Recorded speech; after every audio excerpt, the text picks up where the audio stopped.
Hello everybody and welcome to Swimmer Saint 213 here on IPL. My name is Kyon. I am thrilled to be joined by the person that we have just dusted up from a year away from everything. It's the Brushstrokes. Brush, welcome back, buddy. How are you doing? I feel like my presence shouldn't be such a big deal. What? Like, I ran low ink from the shadows for 18 months and we're surprised I still exist? Like, all it took was a charity tournament for, like, to bring me back, and here we are. I feel like it's not that crazy. I mean, to be fair, that's true, but also it feels like it's been a while.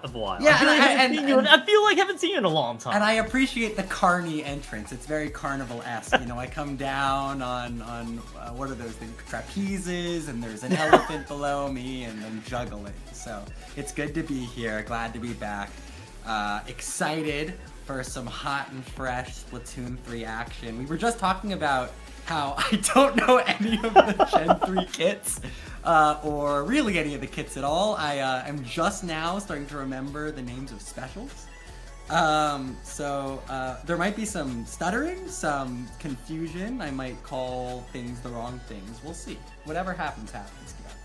You know what? I've always loved that vibe, and also don't worry. Stingray has not made a comeback in Splatoon 3. It has been tucked away for eternity here.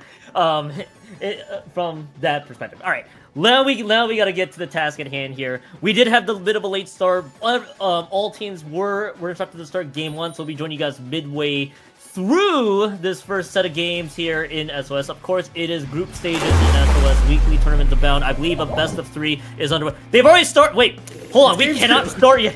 Hold on, it is game 2. The problem is the 3 is less than 4. We may have a problem with one team being able to fulfill the 4. It gives you some time.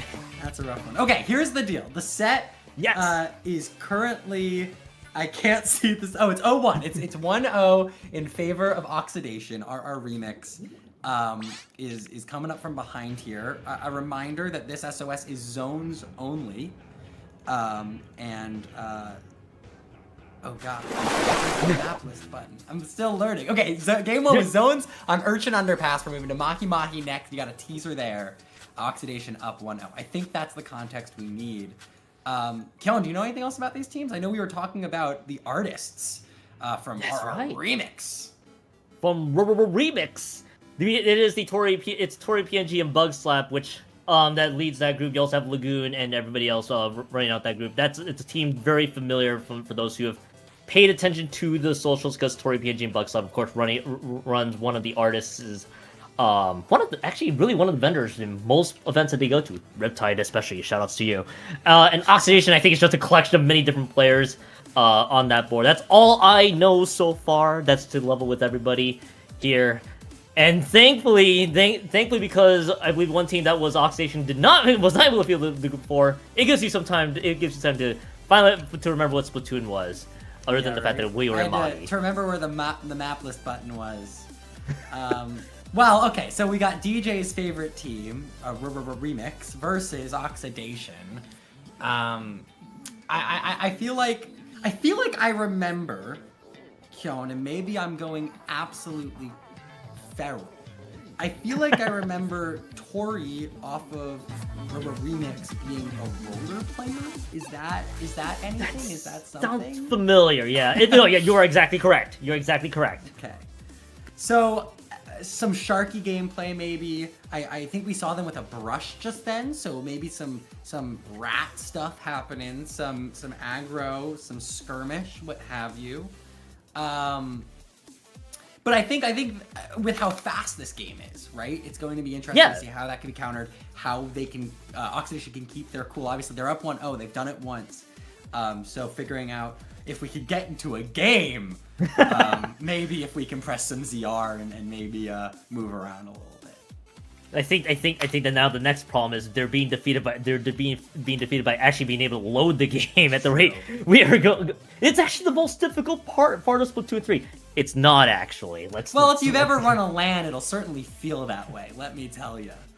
Getting players into lobbies. You know from past experience, how difficult it is.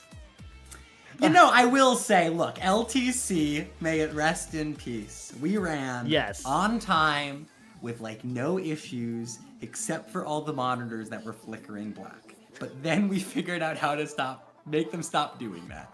So that was great. Okay, you know what? The greatest achievement of all, and other than the fact that hopefully the hardware can actually behave for once. Yeah, did you know that Nintendo has an official order you're supposed to plug in the cables to a dock? That's news to me, by the way. Yeah. There's a special order. If you go to the help guide for the Nintendo Switch docks, and same for the Switch 2 docks and the OLEDs, there is a specific order that is considered the correct way to plug in the power HDMI and then peripherals like your USB Ethernet connection. To the point where, for example, at LTC, monitors would flicker black unless we plugged them in the right order. So I got very good at running over to a station, quickly unplugging and replugging everything, and getting the monitors back to where they should be. Man, this is now my first big revelation. I think after attending maybe, oh god, it has been 4 LANs at this point, where there had to be a specific order. So now I'm starting to slowly realize that if you do one thing incorrectly, is it best described that everything kind of breaks loose, or is it just doesn't cooperate with you afterwards? I mean, look, we had to give replays because of it, so I think it's pretty significant. I don't know about you. But replays are a decent deal, I feel like. I wish they had replays. Kyon, this is my first time commenting in like 18 months, and some things never change. We are yapping on the BRB screen. Since we started, it's been how many minutes? We started late. We're still on the BRB screen. It's like nothing. It's like I never left. It's like nothing ever changes. It's thankfully. It's not on our end. Someone's Wi-Fi is not wanting to cooperate with them, and this is not our fault this time. But I'm glad that though the minute you come back, again, it's not really a grandiose thing. It's just been a while, but it's like the minute you come back, it's like sometimes a lot of things have never changed. Now everything, and then once we get into the swing of things will still maybe not change. Maybe only one minor thing of it, I guess. Let me think about that, though. So, Kyon, you've commentated Low Ink since I have last. In fact, you've done basically every month. Felt like it. So here's my question for you. We're gearing up for a Brushstrokes Low Ink cast this weekend. There's your teaser. My question to you, is there anything I should know about my tournament, having not been at a microphone for it since May of 2024? So if we go back to May 2024, so for me, I think a lot of things have changed. So first of all, Lowing, you know, well, we talked about it too. There are teams that has basically just moved up the ranks. The Low Ink band, I call it the Low Ink graduation. That's my other synonym for that, as well. I'm gonna have to hold on to that thought though, Brush. We have a game. Oh no! Whoa! You're not gonna let me hear feedback? We have to actually commentate Splatoon? We actually have to commentate a video game. This is the craziest development here ever. So the things that have never. I'll talk to you about it once the set wraps up. Now that we're back into this mixture. By the way, Oxidation's the blue team. Yellow team is RRRemix here. Pretty much some things that haven't changed for you. We have a splash. We have a pencil. We have a slosher for Oxidation. But then Remix, yep, very textbook. Remix, as you noted, we got a brush, we got the roller. Blah Blubber's out here as well. So for an assortment of weapons, I'm gonna pretend we didn't see that, but I'll give you the sound one for at least swimming into the water. An early swim from Rise at the Blah Bobber on Oxidation is gonna lead RRRemix with a quick cap and some early points, though. A quick flip back the other way with a couple good picks from Oxidation. It's now Rise with that shot with that pro looking to make some space. I apologize. They're the ones who fell earlier. Let's give them their credit. And now a lockout coming underway from Oxidation. And look how aggressive Rise is able to be here. Holding the space up top, popping a special. The rest of the team, honestly, maybe could push up farther, but just no one on Remix wants to move forward, wants to take space until they get that special. Okay, and now Oxidation is now 0 for 2 against the water in Mahi Mahi zones. And the strange thing is that the map has completely changed past 61 points remain. At some point, you're gonna have to understand that water indeed exists. Oxidation, but at the very least, they are able to take it home to 56 points remaining. You described it very well. They're able to at least rebound. They're able to get some space. So Lockup was nearly there, but credit to Remix, they were able to get some control back. Rise showing off right there with the pick on the days. And so far, now that we got ourselves bearings back, Remix does take a lead, but pretty much not for long. There's gonna be the crab taking everybody else being popped. Oxidation is gonna be able to get the zones back here shortly.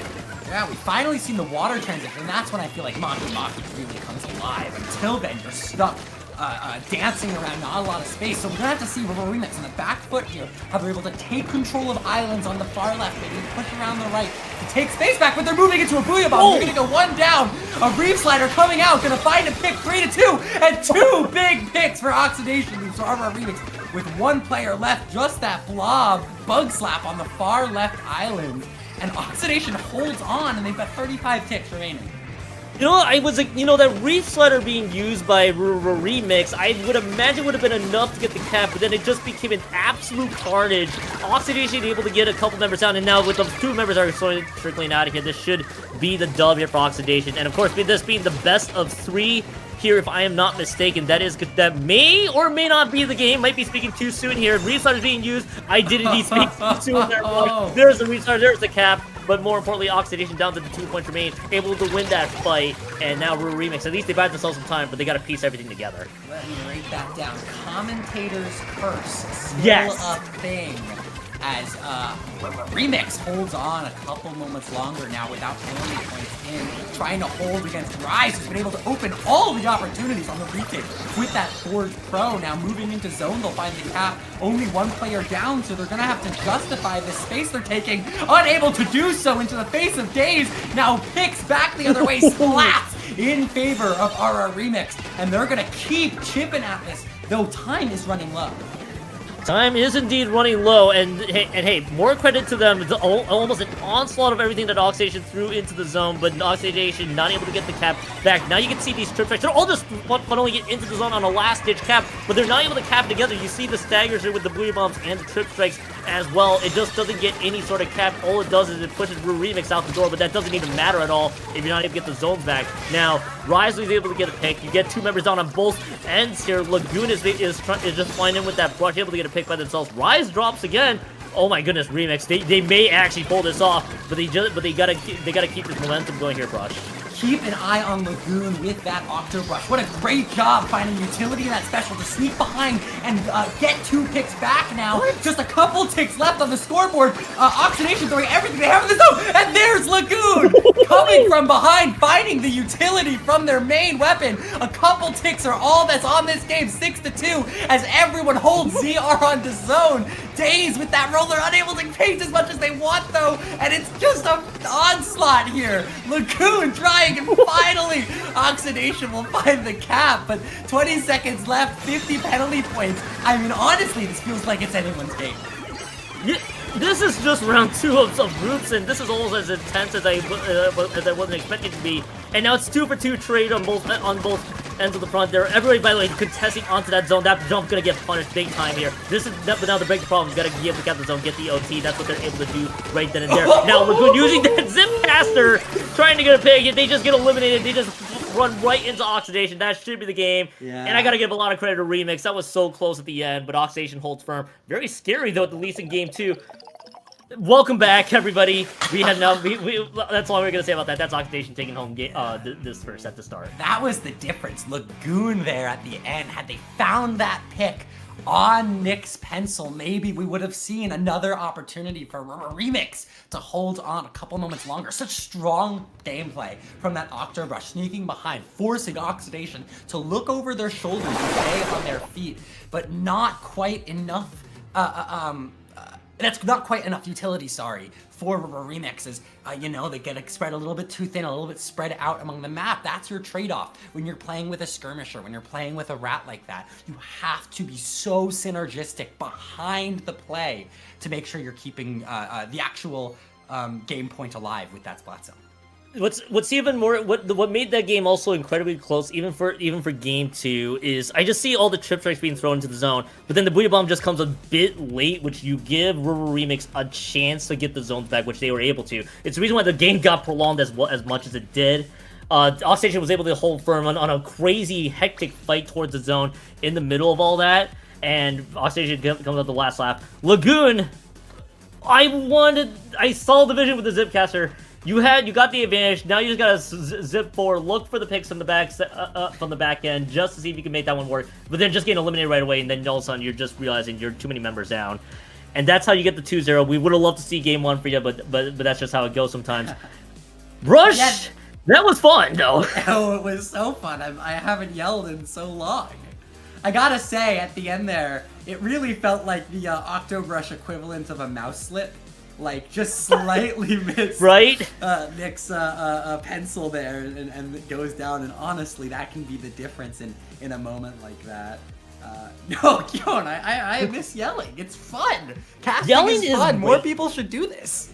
Yelling is great when it's authentic yelling, because I'm sure Popgun is gonna probably be yelling at me later if it's not authentic enough. If it's not authentic. No, it was very. I'm giving it 10 out of 10 in the authentic scale. There may be some bias. Don't you worry, everybody. But no, that's the 2-0 for Oxidation. I think I think with the way things will go, we might get our second matchup here sooner rather than later. Man, Brush, that got everything going for you. I do remember. I still vividly remember the question. Don't worry, I can now get back to your question because you were asking, what have you missed? New? What's new in Low Ink? What has been new with Low Ink? So, I'm trying to remember. I think May 2024, it might have been earlier than that. I remember the days of the 100+ teams of Low Ink. It's gotten a lot smaller since, which makes for some interesting stories here. You get like teams that are still humming around trying to get past Low Ink graduation.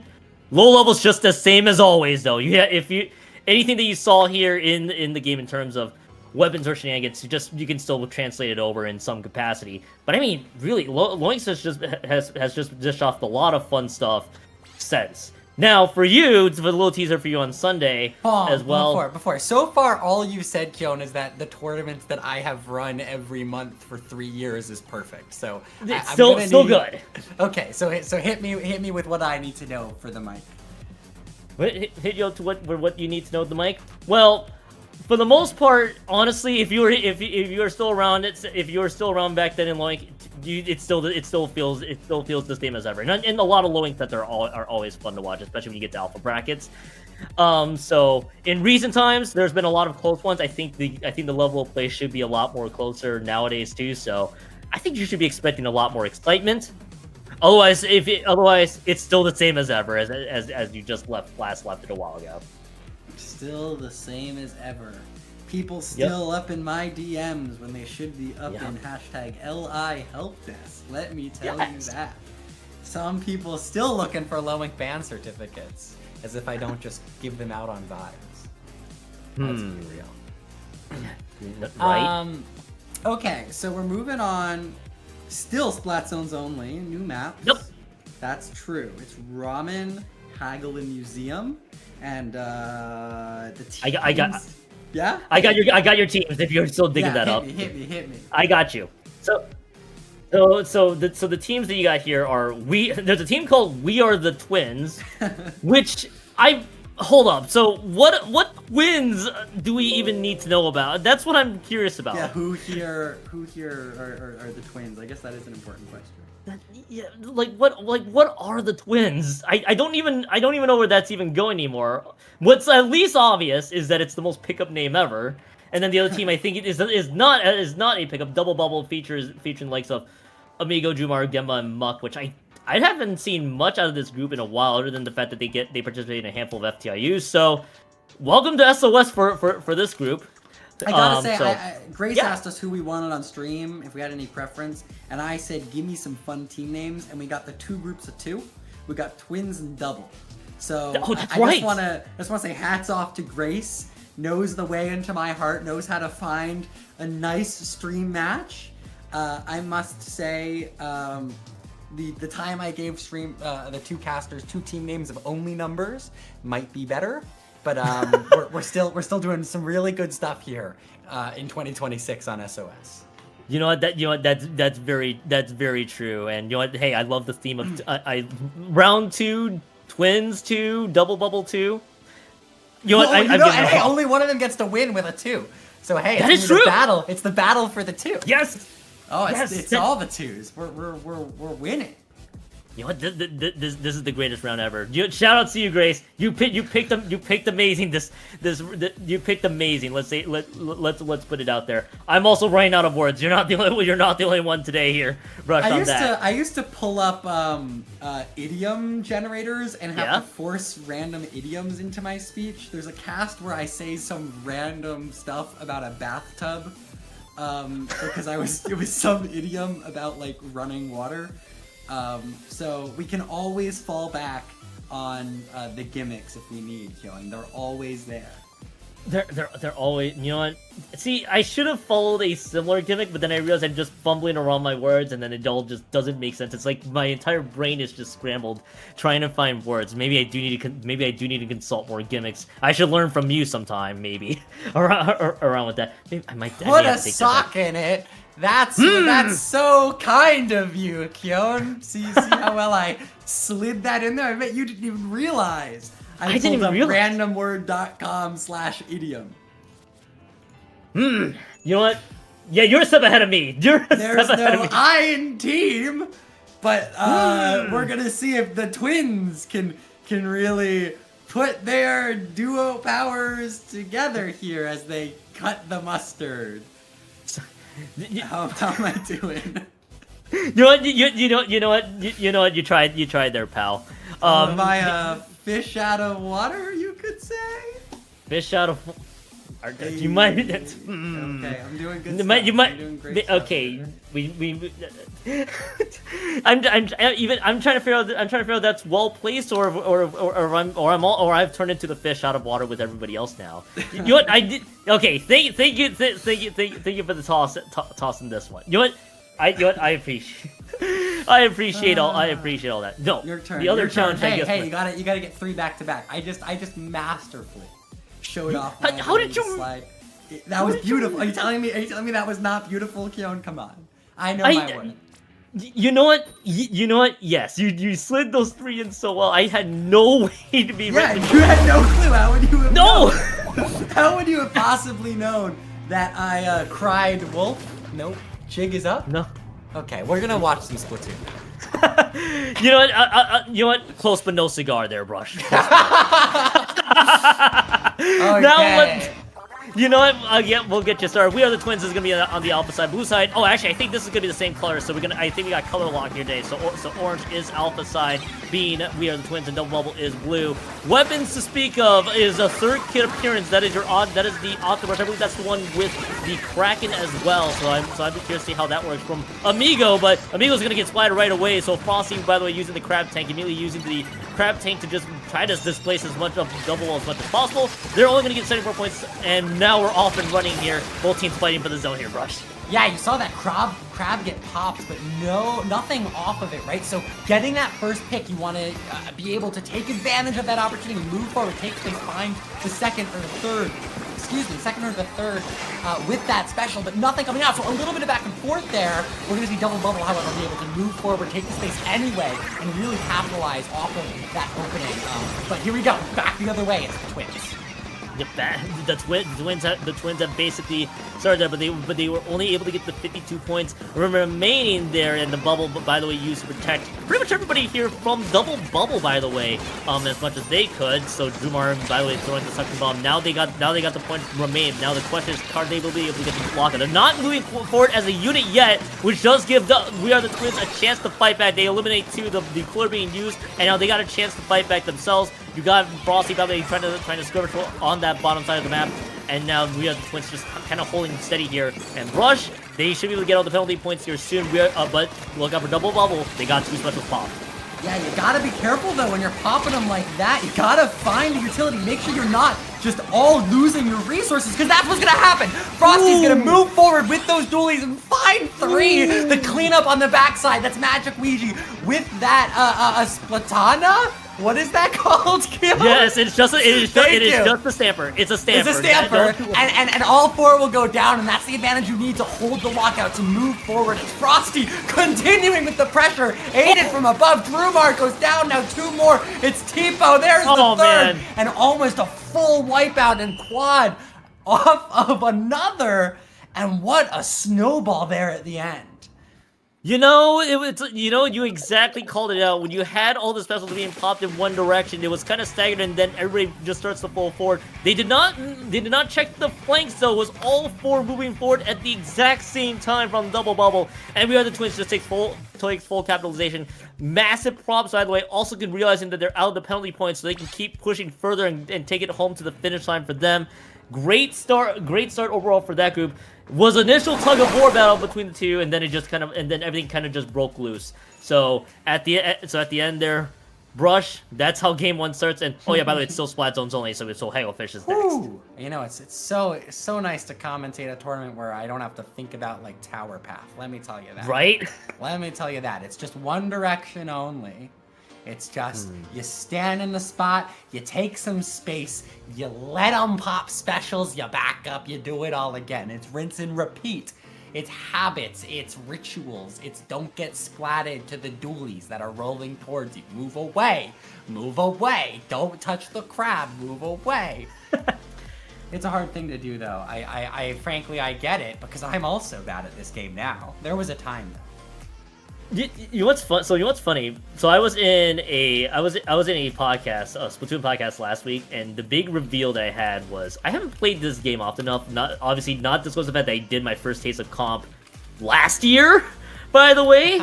And I was the junior main, just constantly fighting, and I'm like, yeah, I realize I don't play this game often enough to say that I'm good anymore these days, or good ever. So no, I get you, and a lot of habits just. Old habits just kind of stick, and I can't break through them so easily with that. So no, I can kind of relate, even though I'm new to this thing. Kyon, I got a question for you. Yes. How do I remember which wiper is which?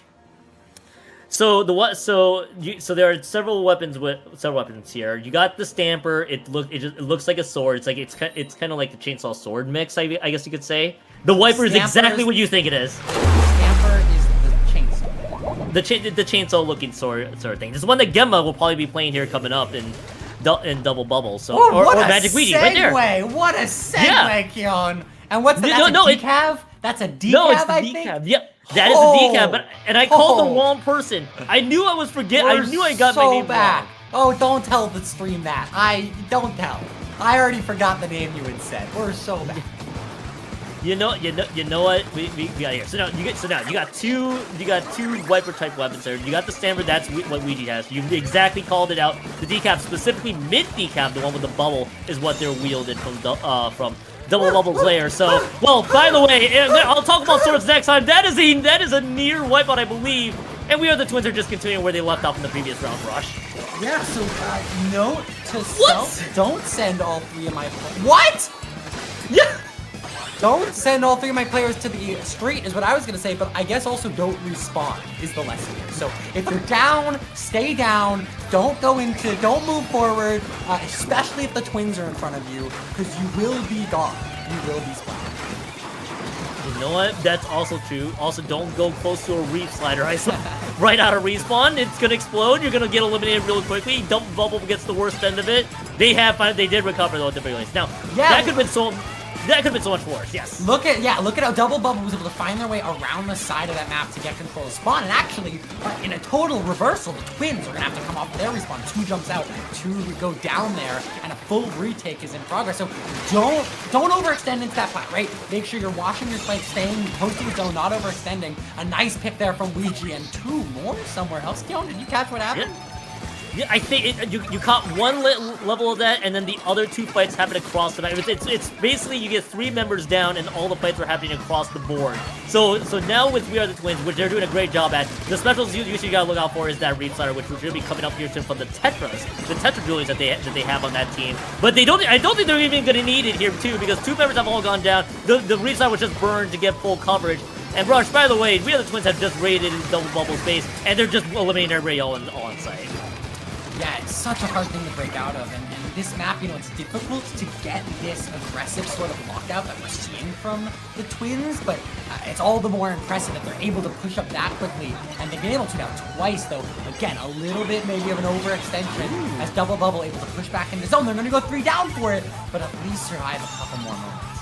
You know, hopefully they don't turn this into delaying the inevitable here, because we are the Twins have been able to make it all count. Now, if I am not mistaken myself, yes, that's the Ancient that just got popped right away. That's Tivo, by the way, throwing this also to the right-hand side. They are going to go down, but they think this is still great positioning for everybody from We Are the Twins. I take that back. That is not, We Are the Twins slowly trickling here, but they are able to get 2 members down. And yeah, this is, I think, just delaying the inevitable here in just a few moments, unless Frosty has other ideas. Yeah, that's the wipe. I think that's going to be the game here, Rush. Yeah, what an unfortunate panic back there from the scope charger. I'm not sure if there's much else you can do in this situation. I mean, just what a great job from the Twins, keeping Dubble Bubble on the back foot, keeping them paranoid, keeping them unsure of how to move forward, keeping them staggered. And I mean, hey, 2-2-2, we called it out earlier, it's the Twins, not the Doubles, that'll take this set 2-0. Not wanting, you know, any other numerals in the equation. A 1 would be too much. Dose 2-0. All I can say. All I can say. Someday I'll learn the actual word for 0 there. And yeah, just you know what? A lot of credit to Dubble Bubble at least at the very end, trying to fight back with all their might, but not able to make that one count whatsoever. 0-0? I think 0 is 0. Those, I'm actually. You know what? I'm looking this up too. Hey, okay, can we try to cast the next one in Spanish? Is your Spanish good enough? Because mine's not. No, my Spanish is absolutely terrible. My Spanish is absolutely terrible. Okay. Okay, well, it's been, let me think here, it's been at least 15 plus years. The last time I had to take Spanish was probably back in middle school, so I would not test that knowledge. I wish I could be comfortable doing that, even as a gimmick. What a great gimmick it would be that alienates like 90% of our fan base. That's like 90% of the viewers. 10% would be real into it, and I think we would make fools of ourselves. Easily. Chat would be confused. Easily. Though IPL Espanol, twitch.tv/IPL Splatoon Espanol win. Like that's what I'm thinking now. I think we can make it work, at least for like a one-off. Talk to Pop Gun about that someday. Maybe he'll entertain it. Hey, I gotta give it to Wings here as our streamer, but I do have a question for Wings. Hey, Wings, do you think you could keep up with a Spanish cast if you were behind the camera? Wings says, I know Japanese, but not Spanish. Yeah, okay. Yeah, that's what Wings said. And by the way, to Wings, I also know a little bit of Japanese, so I would have, so I'll join you on that front. But you know, I think you are exactly correct. We could have messed with maybe 90% of everybody with that. So I think you got a point. Okay, so what I'm hearing is no Spanish broadcast soon. Not in the imminent future. Probably not in the imminent future. Yeah, that stinks. That stinks for unfortunate. People who want that, I guess. Okay, well, hey, easy money, Bucket of Axolotl. This isn't Axolt, is it? I don't think it is. No, I think, yeah. That's not. Okay. Who is Axolt, Keon? I've been long enough that I'm allowed to be stupid on the mic, but I think you need to sound knowledgeable. So if you don't know, it's really poor. I think I'm gonna join you on this one. Pal. It's been a while. The last time Axolt was named in the IPL production server was 2023. So I might be dating myself. Does anyone know? Can someone in chat help me out? Is this a team that still exists? You're on your own, buddy. Okay, I'm looking at Sendu. Oh, okay. Yeah. I know these guys. Do they still play? Okay, last tournament was a year ago. It was February 2025. So I look silly, I think. The fact that you even remember the fact that they were even active leading up to 2025, I think you still have some knowledge. At least for some teams. They've got one Sendu result. They're just like a Battlefy team that came back for one event once or something.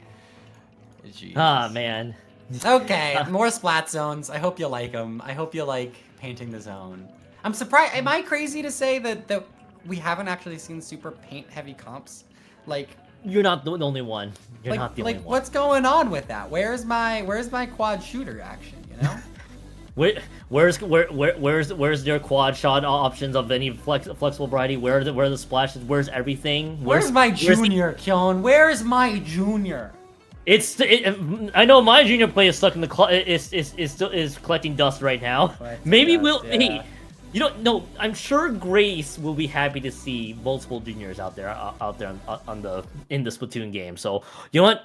If someone doesn't come up with the juniors, we're just gonna say shame on them. Look, if we learned anything with the charity event the other week, it's that all of us are support players. No one here is a not support player. We all just play junior, and then there's like one Hydra, and that's all of us, and then that's it, and there's no one left.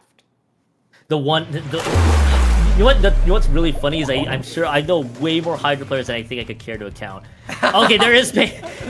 Maybe I'll have to recollect that. You don't get to be like, that's a Squiffer, there's paint. There's a Squiffer! There is a Squiffer! There is, okay, yes, the Squiffer and a pencil. That's what threw me off there for us. Man! But paint is here. We have my Aerospray, we've got my Nautilus. So it's going to be Axolotl here with the first one, Aggression, trying to make something happen. Syndicate moving up on the right side with that 52 got. What a great use of that there with some fall-off shots. The aim not where they wanted. A wise jump back there. And a cap early on is going to get flipped, and it's easy money. What a, that's Mako. I was going to be like, what a back and forth game. It's Mako Mark here.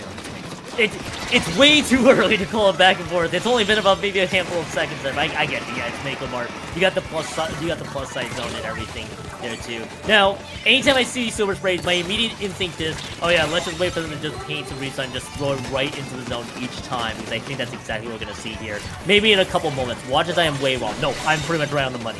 There's the cap right away, and they're gonna go down on top of it too. Two members, by the way, going down.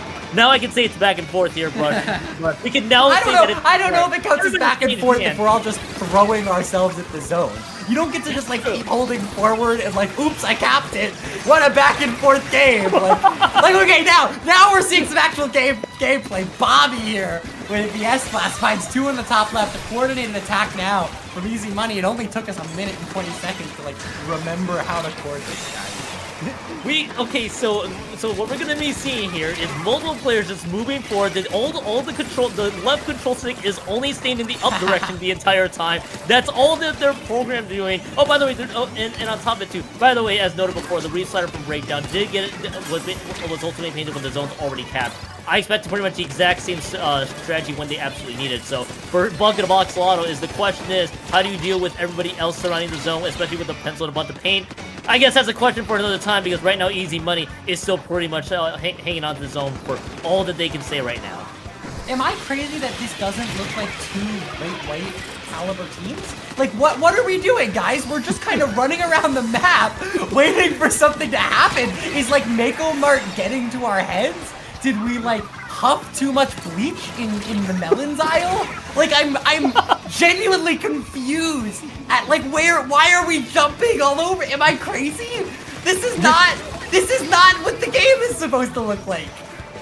You've been stuck in the time chamber for far too long here, Brush. And all I know and all I can see is the reason the Bucket by the way being comboed together because the zone's back on top of it. This is just everybody throwing specials into the zone. Then there's just fighting that's happening across all four sides of the map basically, and with Hammer by the way chucking their buoy bomb, trying to zone out Easy Money the entire way through. It's almost just random skirmishes happening across the board. Everybody just defending the zone.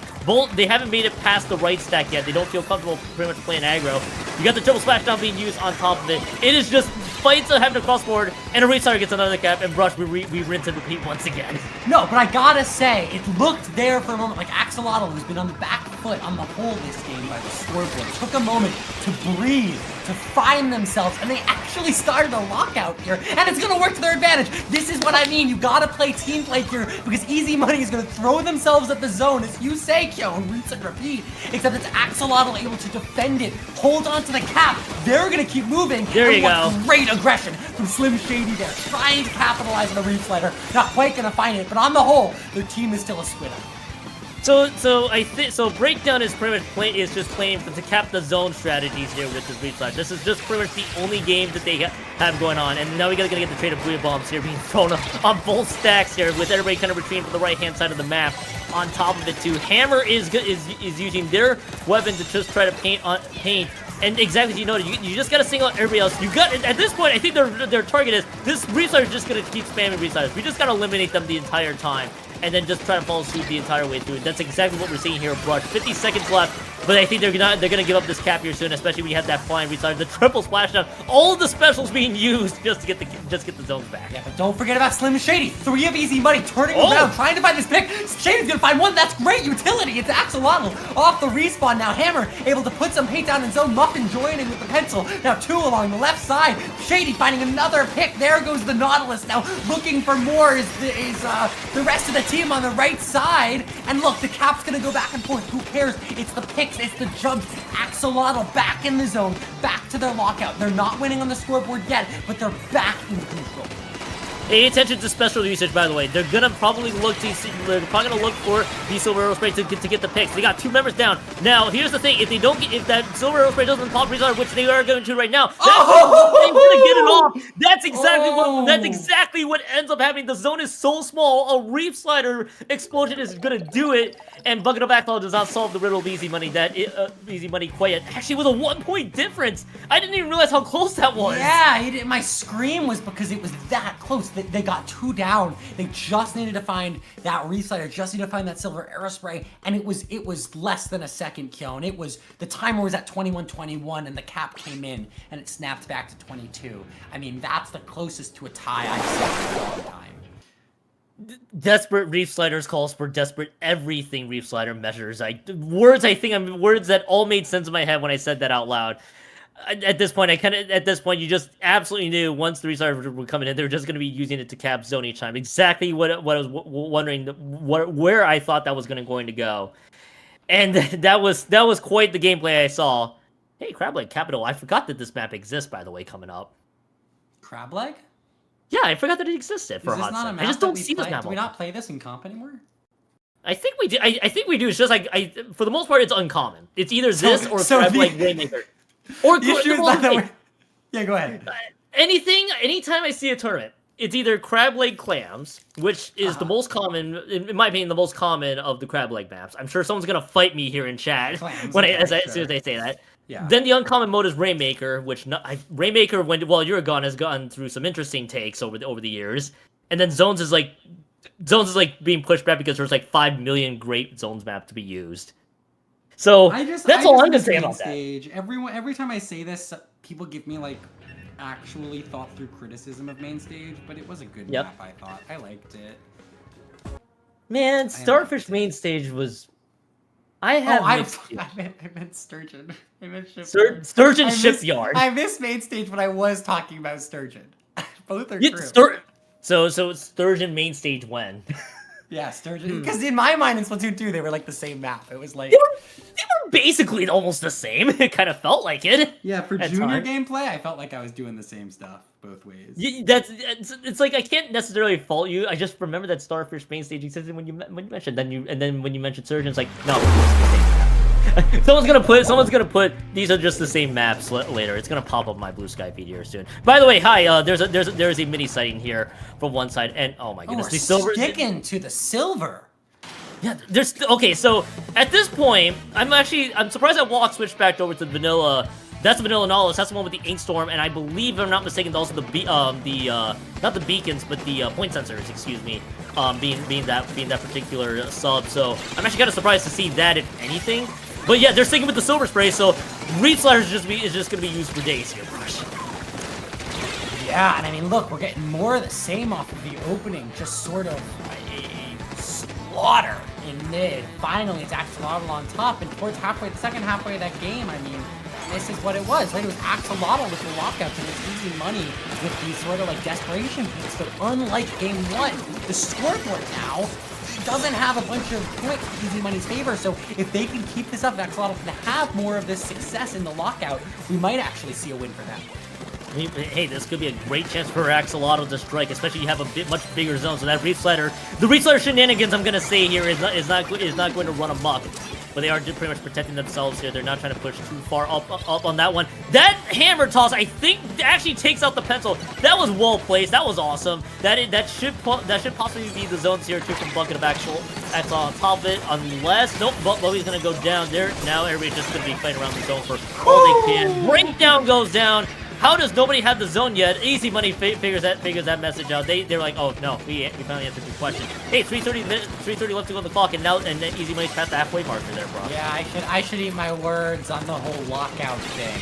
It's Easy Money in control. Finally, Cap is gonna swap over, but that's a nice, healthy lead for Easy Money, at least for now, especially since they're not going 4 down. You know, gonna find trades 2 for 2. Now another on the right side. Bobby playing some aggro stuff and gonna go down there finally. So it looks like a lockout in favor of Axolotl. But I mean, hey, keeping us talking, keeping us on our toes. Not quite sure what's gonna happen next.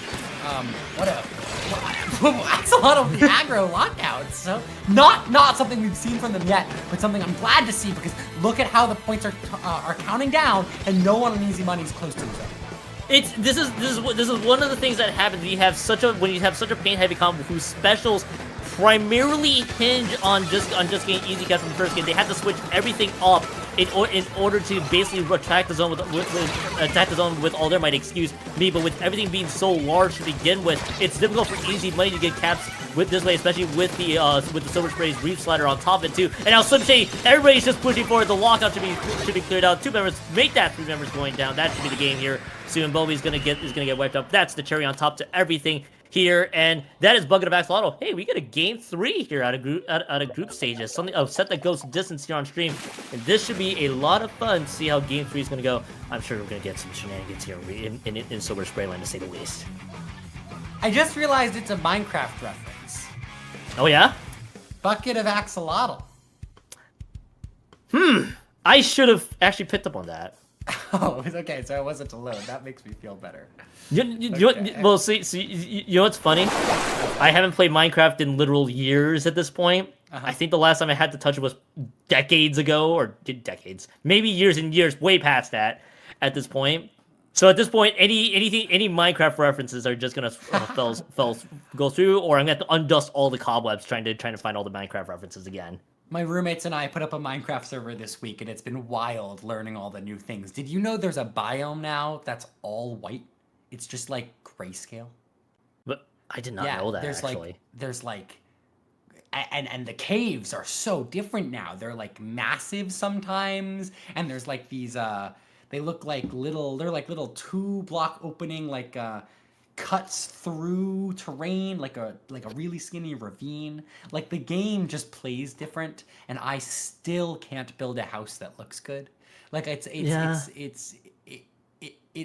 is truly deeply upsetting, honestly. But I've been mining a lot. I'm at like 10 diamonds in this multiplayer world. So anyway, everyone should hit me up if they need any Minecraft tips, because just like Splatoon, I'm at the tip top of shape. I know exactly what's going on.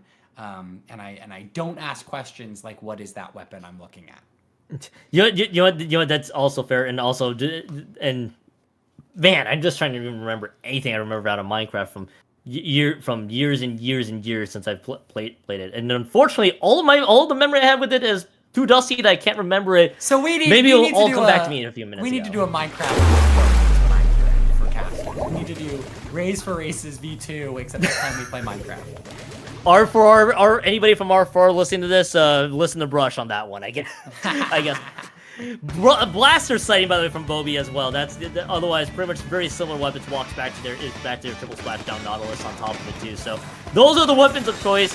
R4, you'll have to hear that maybe about 5 seconds ago. Maybe if you entertain the Minecraft side, maybe you'll hear that sooner rather than later. By the way, Reefs are being used. That takes out 4. 2 members have gone down on top of it. 5 points now. Now a lot more going down, but this is going to turn into the kind of the back and forth battle in terms of members going down quick. But it looks like Easy Money still very much pulling out to the zone. I'm looking at my notepad from game 1 and 2. The note I wrote for Easy Money was look for Slim Shady.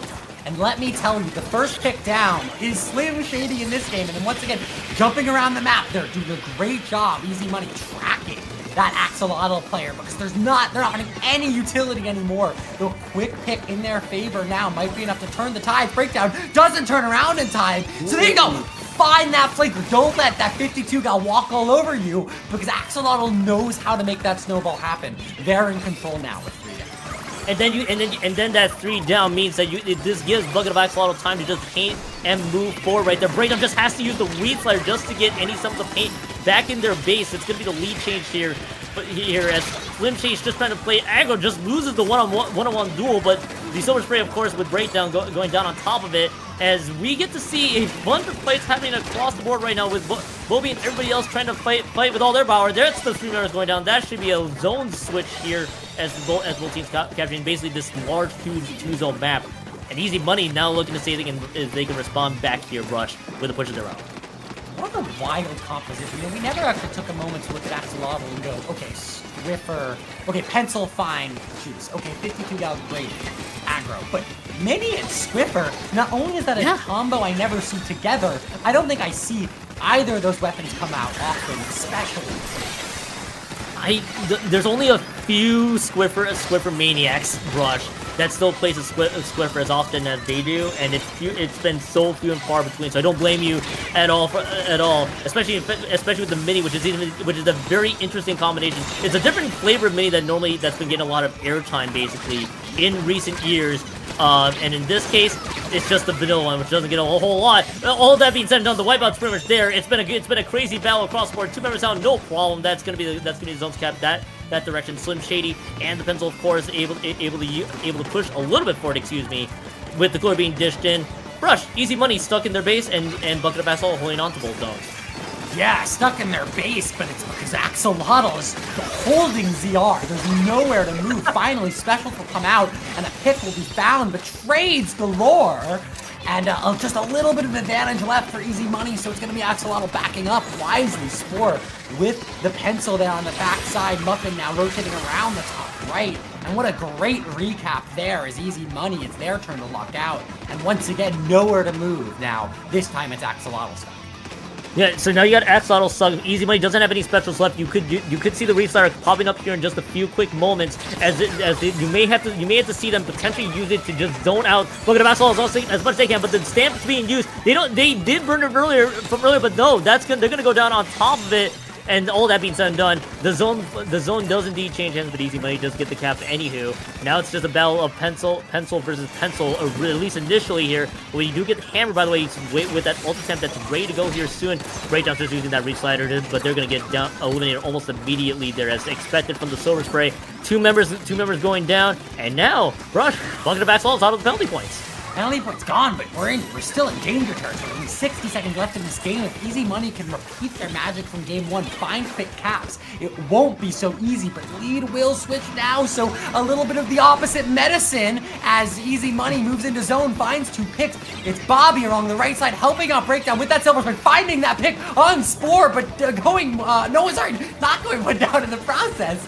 Moving forward, grabbing the lockout, 25 penalty points to their name, and then only another 9 more for lead. What a close and tight game here with 30 seconds left.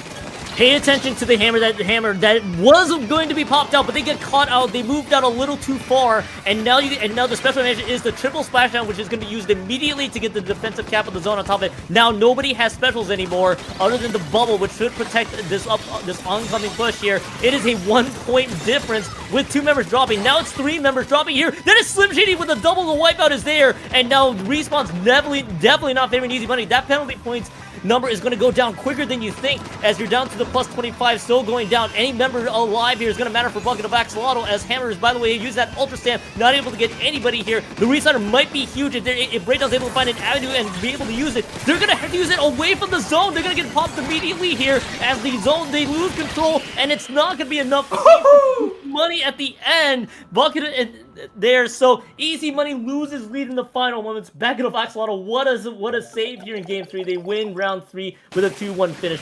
That was crazy there, Bosch. Look, I think replays and broadcasts are sometimes overused and overrated, but I need to zoom in on a moment there.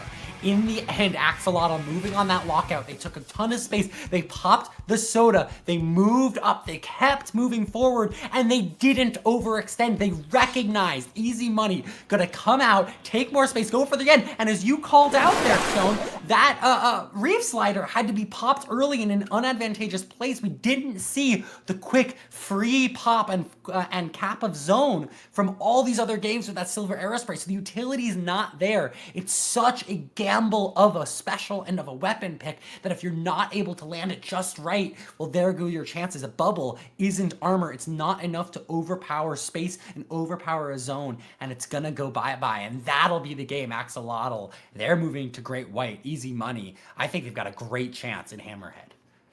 Yeah, hey, that's how that usually ends up going. And hey, for easy money, hey, just roll with Hammerhead. It's a weekly tournament. See if you can get that dub for that group here. As I am quickly also just trying to dig up what we have here, because this is indeed the last. This is indeed the last round here out of group stages. Which man, the 3 rounds went by so fast. It feels like there too, and seems to be starting to slowly wrap up. But hey. That was a fun little game 3 that we got to witness here, Brush, and now a Great White bracket will be soon upon us. But man, a lot of opportunities for easy money to take that one home, just not able to capitalize. Are you telling me there are A through N groups in SOS now? There is, believe it or not. When did that happen? I felt like there's groups of 4. Yeah, but I thought SOS was like capped at 16 teams or something, or like not 16, but like a low number of teams. Why are there so many groups? Was it? There were. I swear there were so many. There were like a handful of SOSs, and the SOSTOs. Grace, I'm noting you again. You're gonna need to give us a history of how many. What was the highest that you have seen in recent times? Doesn't need to be and also what am I thinking of? Because I swear there was a time when like SOS couldn't get this big. This is so many teams. There's so much happening here. One of our other producers, by the way, said that they had a group O before as well. So, oh Lord, where have I been? Where has the time gone? Where has the past year been for everybody, especially you? In this case. Were you busy with everything? I was busy. I was so busy running low ink and getting New England squids off the ground. And right. What else have I done? I was busy seeing my LAN stop happening. And hold on, I'm trying to pull up an idiom, and I'm happy as a clam. You know what? That's also understandable. Are clams happy? Do they smile? I don't think they do. Do clams have faces for a moment? Do they actually show facial expressions? I don't think so, but it's definitely a thing people say, right? That's a normal idiom. That's not even like that did come up when I clicked to the next idiom button, but I feel like I've heard that one. It's not some of the crazy ones on this website. I think that generator has almost all the phrases I also would normally say, just absent-mindedly on top of it too.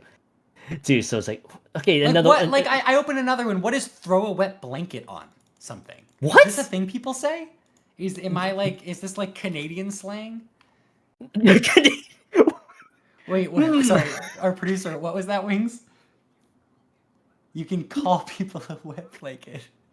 Is it a mean thing to call someone? Okay, Wings says yes. Oh, okay. I'll keep that in mind next time Keelan says something mean to me. No, you wet blanket, you. I just lost it. We'll get all the clam. Okay, so one of our producers also mentioned there's a thing called clam-splaining about thoughts that clams have, and now I'm suddenly more intrigued. I'm saving that for later. No, I think you should just read it out, Keelan. Come on, we got sent a blog called Dan the Clam Man. Oh, this is a long blog, actually. I mean, hey, I say you go for it. What's the worst that could happen? All hat and no cattle? What? Excused boots? Okay, mine's rolls goody two shoes, which I've seen. which I've heard before. And then you have fight fire with fire, which I've said before a handful of times. But I don't. Okay, there's an idiom that also mentions keep your shirt on, which you should. But in general, it's like, wait, that's a saying that people say. Have I been behind on the whole idioms game for quite a while? Is this what's happening here? It's just that the commentating gets so warm in the commentators booth sometimes, and I just want to cool off and, you know, let off some steam. And is that, I don't know if I used that one right, but you know, just like take a chill pill. Like, could we imagine couch casting except it's like a sauna? That sounds so lovely. That sounds so chill. I hate to rain on your parade, but I probably would only join. I would probably join. I would only join on that. Maybe maybe in the distant future. But you know what? I'll leave that in the experimental part for now. Add that to the experimental IPL production techniques. You know what? You know what? If all the IPL staff hears us, I'm sure they're gonna either make all the money out of it or like, what are these two going on about right now? Yeah, put it right next to letting brush strokes on the mic. You pay attention to Sunday, everybody. Man. It feels like it feels like it's been a while. Oh, by the way, we got 2 teams. Oh, by the way, we're moving up to Great White brackets. But best of 3 is back again for this one, and I think this is also our last step before the swap ends up happening. So we got Make it a good one, Kyon. Make it a good one. Oh, good. Chunky milk. This is why I commentate Splatoon. Because where else in the world would I get to say the sentence, the set score is 0-0 of Chunky Milk versus Ball Up Flop? Not many places. I don't think that's a thing. Like, that sounds beautiful. Like, that's just such a lovely sentence. 9 out of 10 sentence, or in some places 7.8 out of 10. Maybe too much sentencing going on. Am I missing something? Is that a reference to something? No, 7.8 out of 10 is the old review with Pokemon Omega Ruby's Alpha Sapphire. Too much water. Yep. What is happening? Why is okay, Splat Zone's Urchin Underpass, Chunky Milk, Ball Up Flop, I'm Brush Strokes, join with me is Kyon, it's Great White Bracket on Swimmer Sync number 213. Wow, what a sentence. I'm lost at sea here, Kyon. I'm not sure where to go, what to do with so many things. Like, one, we're playing Urchin Underpass Splat Zones. That's right. Like, that for starters just feels a little bit suspect to me. The last time I saw Urchin actually, no. Okay, I cannot say the last time I saw this map. I see this map played all the time. Back when a certain tournament called Splat World Series was played many months ago. I'm glad to see it back here again. And I know I could have cheated and say Sendo Q, but that's a different story. Okay, all these weapons are... Okay, all the weapons are very much out of the box. I see red dapples. I see the... oh my goodness, the Sorrel Umbrella on top of it too. We got a wide assortment of weapons, and it's all showing up in Urchin Underpass zones. By the way, Ball Up Flop, I believe, is going to be on the blue side. Yes, and then Chunky Milk's on yellow. Okay, there's a lot to digest here. You don't get to say there's a lot to digest and throw it to me like I'm gonna bail you out. I have! Dude. Nerdy Adam here, finally finding some utility on the right side, though they're gonna go down to a jumped out. Num of 4 going around the right side. It's just flanked with tin, and look at these dapples. These squid beacons here are so powerful on this map. It's so large. Having ample places to jump into and get things moving is such a luxury on the channel. Oh, definitely, and you get to see the 2 members. Finally did go down, but all that being said and done, Ball Up Flop able to get a couple members, able to get the capital. Don't excuse me, but Term is able to take out Sound on top of it too, and that will be a quick cap here for Chunky Milk, which I'm gonna have questions with that team name there later. But so far, Chunky Milk's able to get a few more picks out of the board. Nerdy Adam has dropped on top of it too. Bell's gonna drop. That shielding, it wasn't gonna last much longer. Knopf and everybody else having to retreat here for Ball Up Flop, as Chunky Milk still holding on to Dear Mike. Knopf was trying to pretty much be stuck in no man's land there. There wasn't much blue ink around them. Had to retreat, and all of a sudden Chunky Milk is going to be close to the halfway marker here. Brush, 3:30 left to go on the clock. Both teams past the halfway point, and that's Chunky Milk with the lead. No picks coming out for Chunky Milk. There were nice cancel there in the nick of time to save them on the cap now. Ball up flop, rotating back around, trying to find a way back in. Penalty or points still ticking, 20 ticks to go. Nothing here for ball up flop to find a way in, but out of nowhere, a cap is gonna save them. What happened there? A lot of pain, a lot of pain just being thrown into the turf. It's a very small. It's kind of a deceptively small zone initially when you look at it, but then once you get closer, any special being used will get capped in the zone just in the nick of time, and that's what Ball of Flop really needed if they're able to make this one count. Now, here's the thing with Chunky Milk, they got 2 specials to work with here. One of them out of the picture here. There's going to be a hammer that could be used, but they may look to just keep it, and just wait for the right time to strike. It is going to be gaming here. By the way, with that mini, that's one with the hammer. They're not able to use it because Nerdy Adams catches them from the different angle there. Tin is now waiting for the right time to strike here as they're slowly moving forward. Nobody sees it right now. Now we can see Tin with the Shark and Red dabbles, but they aren't able to take advantage here and brush all the opportunities for Ball of Flop. Does not seem to net much here. They will be able to get points, but that Chunky Milk still retains the lead. Cap now flipping the Chunky Milk. It's Hyper Laser with the roller. Pop that bubble now, looking for something off of it. Cap, though, being disputed in zone. They gotta be careful. Look at them dance around the zone itself. No one quite wants to go straight through it. It's such a dangerous place to be because you'll be like Hyper Laser there going down. Blue ink splatting everywhere. It's Ball of Flop now the other way. What a back and forth game here as looking for the flank is Nerdy Adam. Pisto trying to defend it. The wall goes up now. 1v1 on the top left. You gotta think what's happening down in pit to stop people from holding forward.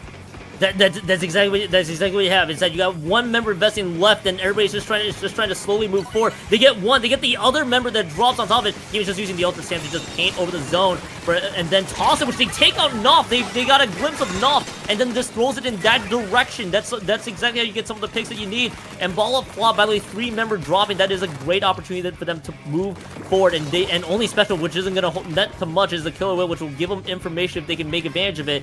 If anything, it's going to displace them here soon. Knopf is going to be the one probably sharking here soon, but they're going to be surrounded by all the yellow paint. They get one, and then another member drops from the other side of the map. This is going to be the lead change here.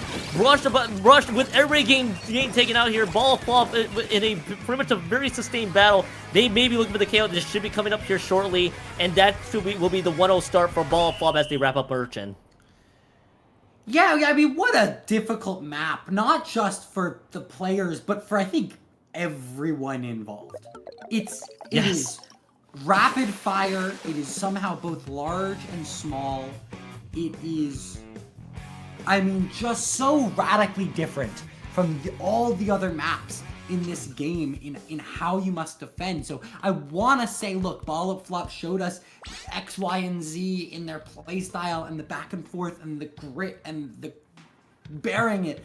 But look, it could be anyone's game moving into Crab Leg Capital. It could very much be anyone's match in Crab Leg Capital zones here. Ball of Flop only needing one more victory. At least move on further in the Great White brackets.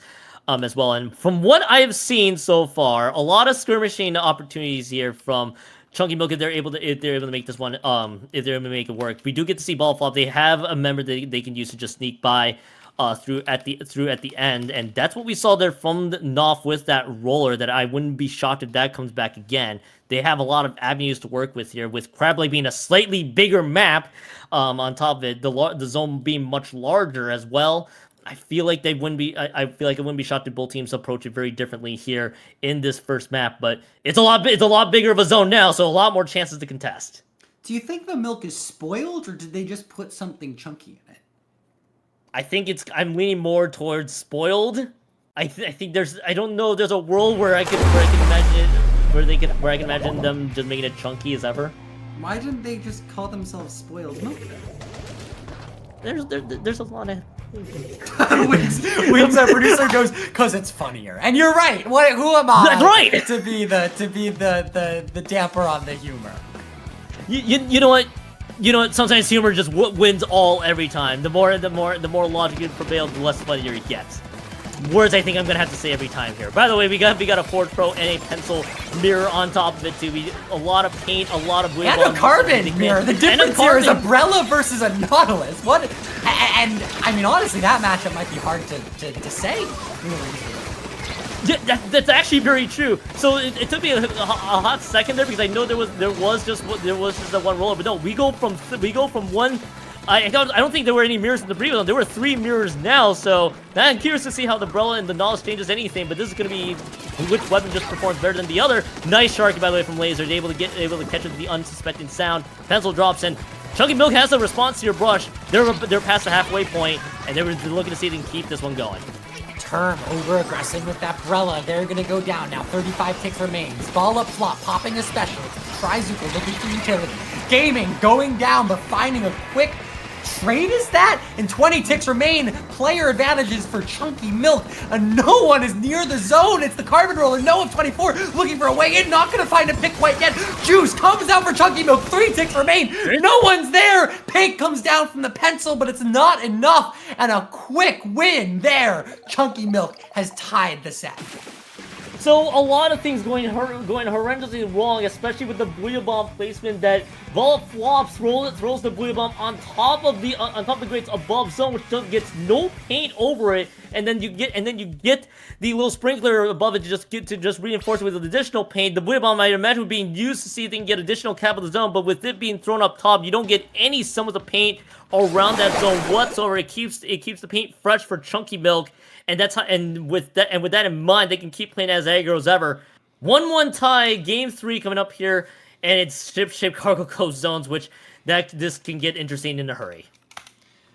I mean, look, I think that crab leg gives us a much clearer picture into who these two teams are. I've got a couple questions. I've got one. We gonna see more of the same composition? I can understand the quick pivot from Urchin Underpass and now, okay, back to maybe some more bread and butter. The Crab Leg Capital, still, for that matter, is not as a map mode that we see quite as consistently as something like Splat Zone's Ship-Shaped Cargo, where we see teams play this in tournament after tournament after tournament. So the format here of Splat Zones only going to be definitely changing how these teams are addressing comp building. Now you got to question, okay, well, the Nautilus versus that Splatbrella, what are we going to do better to counter our opponent in what was, essentially a mirror composition?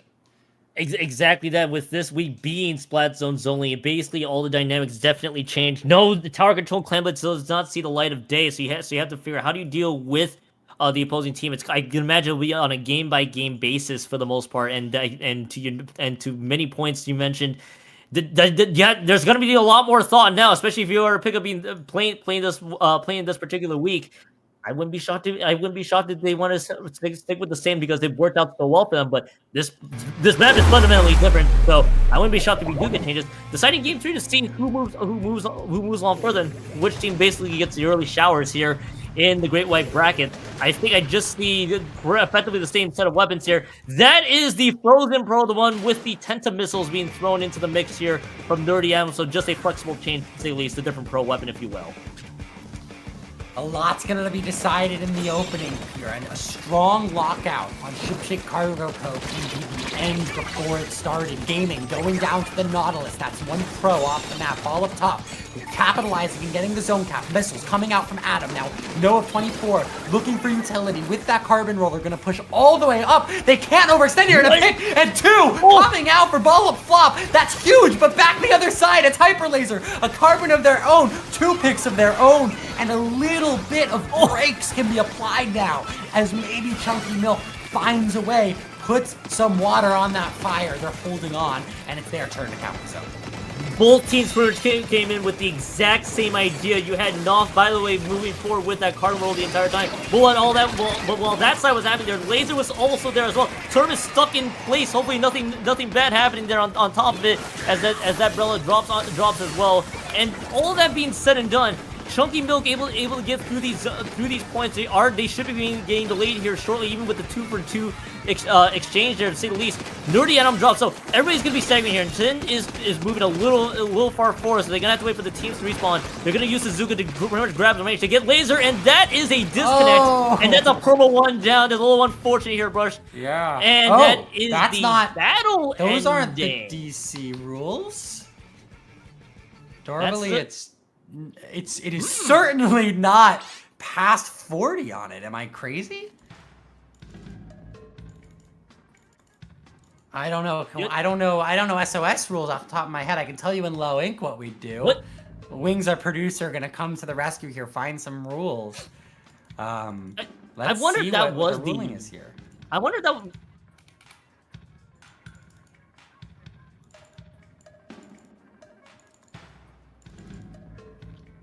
Okay, so producer Wings giving us some insight here. The team that has the disconnect, it is the opponent's point value that matters. So because points were passed for the team that did not DC, it doesn't matter. That's right. Okay, great. So there we go. We're gonna be able to get a replay here. But I mean, Keon, nothing I saw there spoke to a clear advantage or anything of the sort, right? Like that felt competitive. It felt back and forth. It felt like we were in for a great game. So honestly, I'm just happy we get to see more awesome gamering.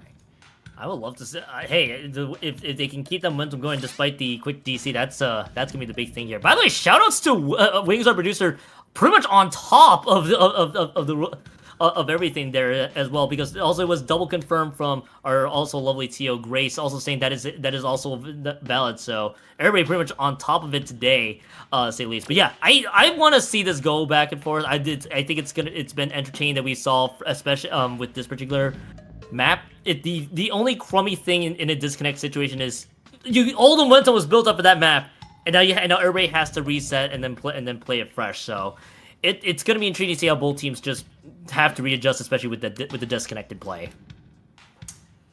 For sure. So now, the most important thing is that we remember how to get back in a lobby. I know it's hard, Keon. I know it's difficult. Yep. It's truly just, I mean, so difficult. It's like you have to first find the pool, and then you gotta open the bracket. You have to open the video game, and then you have to find the passcode. And in Sendu, it's hard to find. You have to first read the host team and then read the passcode. So you have to read left to right. And that that's a struggle for Splatoon players. I think often we forget it's letters that form words and words that form left to right. So just rehashing it there, putting it out there so we can remember. I know it's hard. Reading's hard. We got our word lessons here from Rush on top of it too. Also being able yes, you know what's funny, because I did do a tournament in Sendu when I was warming up for Riptide. I'm like, wait, where's the order here? No, I started to realize what reading has gotten more difficult the more I play Splatoon. So I can only sympathize maybe a little bit. I'm sure all the TOs will be hearing this like, wait, it's like, oh no, we gotta look out for Keon the next time he participates in a tournament somewhere along the way. Yeah, you know what? Yeah, no, it is hard.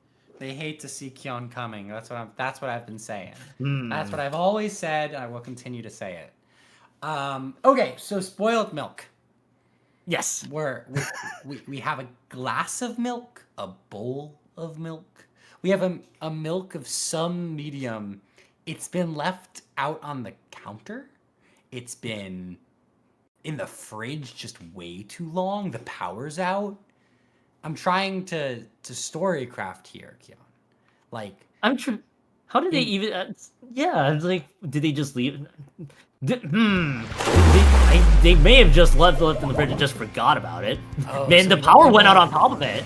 Yeah, we went on vacation and we forgot to pay our electric bill. This is why you pay. This is why you pay. Yeah, pay your electric bills. Yep.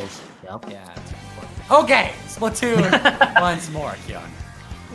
We are back to video games. Now I gotta remember to pay my electric bills later after all this is said and done. Let's take a look and see what happens. Yeah, but everybody's sticking to what they stuck with here. So the big question, of course, all the momentum cut. It took a bit of time to get everybody back on the board. So now it is the same for one down, and I think. Yeah, they think they have to just. I think there is no replay anymore. So purple one down situation the entire time, Brush in. I think at this point, Brian may slowly be on the wall unless we see a miracle. And what does that do to the mental too? Because the last time you were up 20 ticks, and then the DC happened, and now you just started. You had such a hard uphill battle. I mean, it's so hard in this position for Chunky Milk to stay on top of it. But look at them finding 3. call that a wipe, not quite. It's just the carbon roller. They have to find them.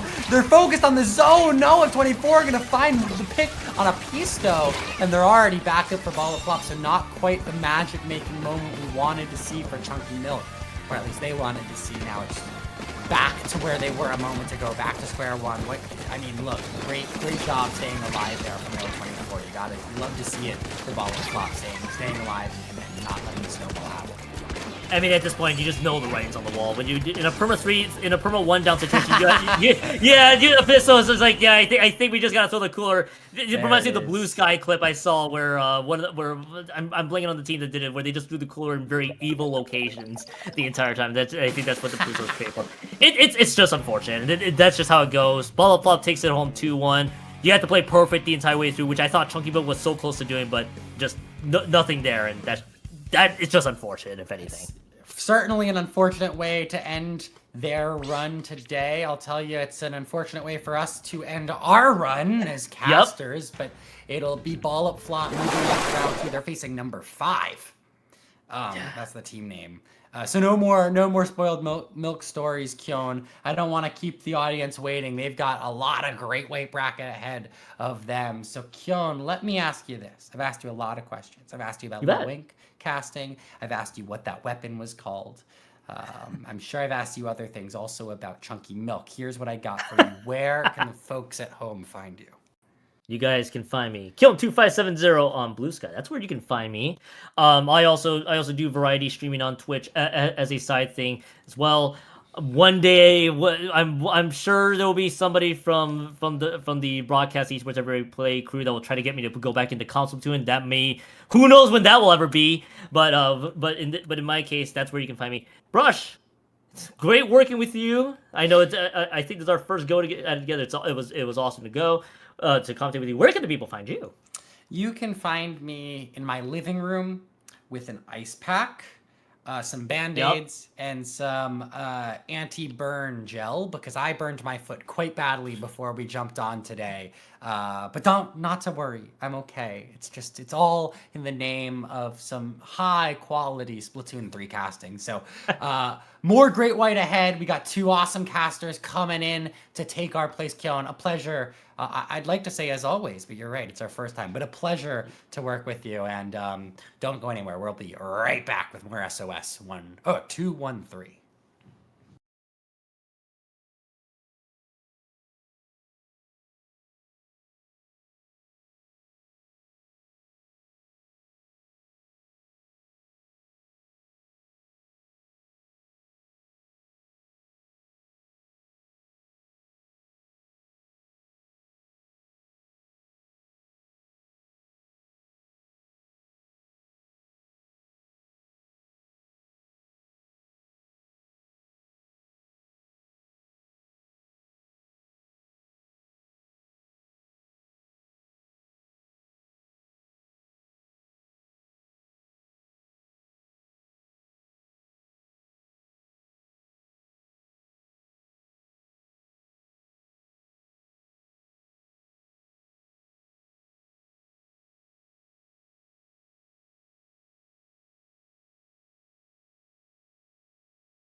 Get ready for the next battle, ladies, gentlemen, Zaydebs, and everyone's in between. My name is SVF Dark. I'm coming at you live here from IPL to bring you the second half of this session of SOS. But of course, though, I'm not alone tonight, as I'm joined by a very good friend of mine here.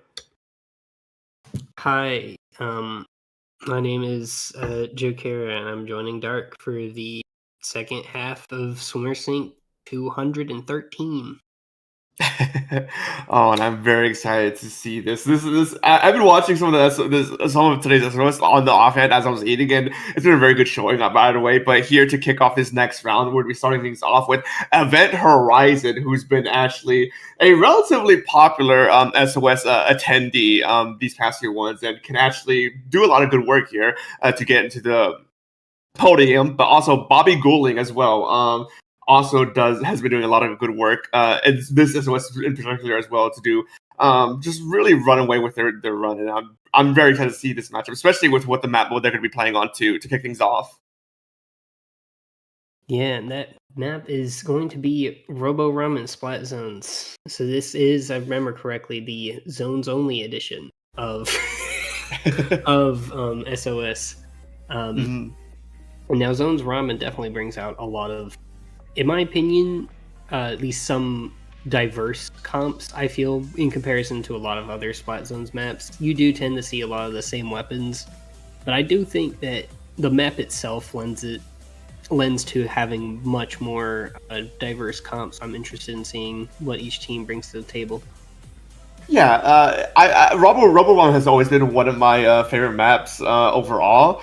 But yeah, I agree with a lot of that. Really, the only thing that does worry me with this map in particular is the fact that it can get a little bit lockout heavy. So I think that both these two teams need to be really mindful of that and how they play around that. But for the most part, yeah, a lot of different weapon comps can be used here and be brought out here. And so it's going to be very interesting to see exactly what gets brought to the table here to kick off this next round.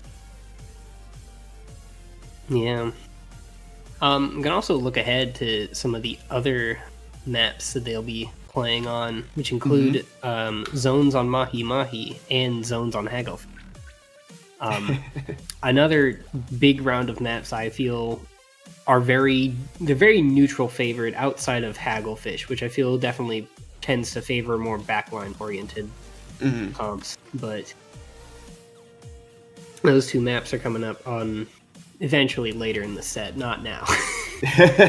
Yeah, no, we are currently in a best of 3. So while we won't be guaranteed that Hagglefish market game, we will be seeing at the very least the Mahi Mahi zones. And Mahi zones kind of speaks for itself as to what you can really do on it. A lot of it revolves around the water level. And just trying to make sure you play before that point, or make sure you get a good setup. Make yourself get yourself set up proper before the water level drops. But we can speak more on that once we get to that point. The main focus though is going to be Robo-Ramen as we're waiting for our teams to ready up, get their strategies in, and just sort of get this next round going, get this next round started. Oh. I see. According to the voices in my head, thank you, Wings, for the information. Apparently, one of the players' own internet went out, so it seems like we might have a little bit of a longer delay here than normal. But you know what? It's fine. It happens. You know, what more can you do about that? It's not an SOS if you don't have at least one on-stream DC. I mean, it already happened in the last match. Like, we saw it. Okay, yeah, it did happen in the last match, but also consider this: it could happen again.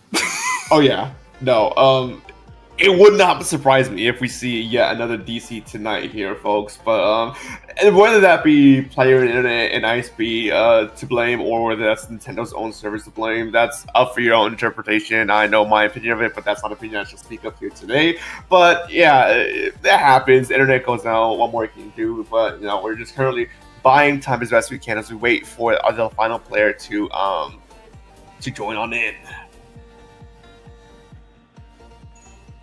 Yeah, at the very least I can speak somewhat on at least some of these teams. Some of the members on Bobby Guling, I think I've seen a few times. I know I've seen Mirage, and I think Draco also on some pickups here. And EventHorizon, however, I do know I have seen a lot.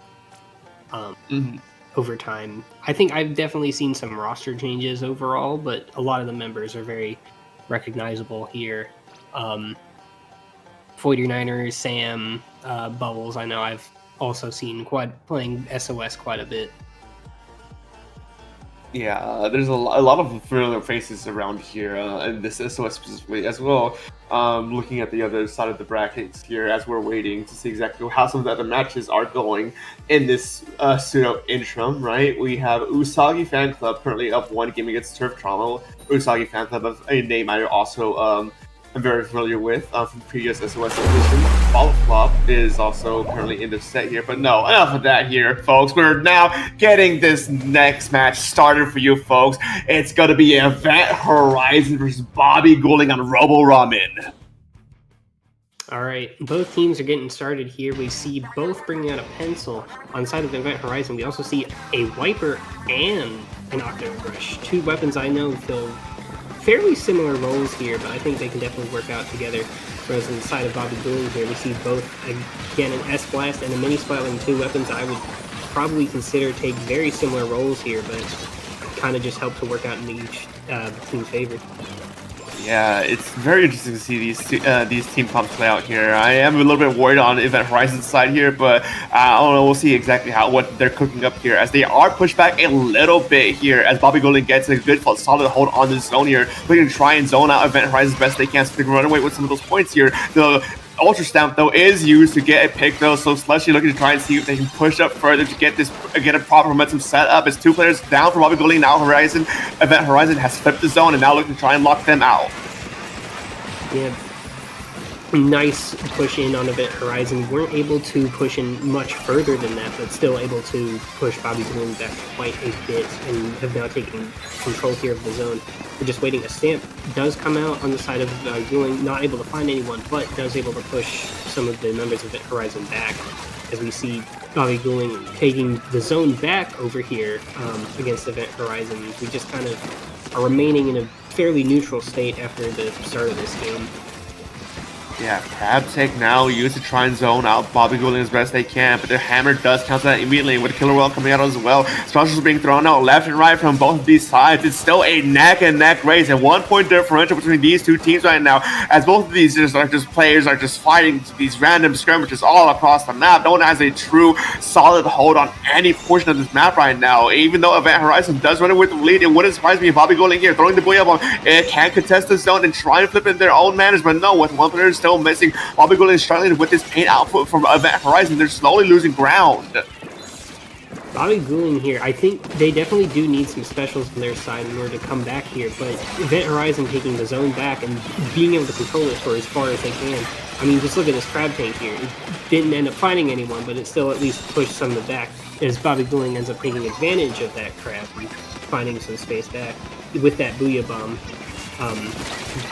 In order to start taking points off for their side.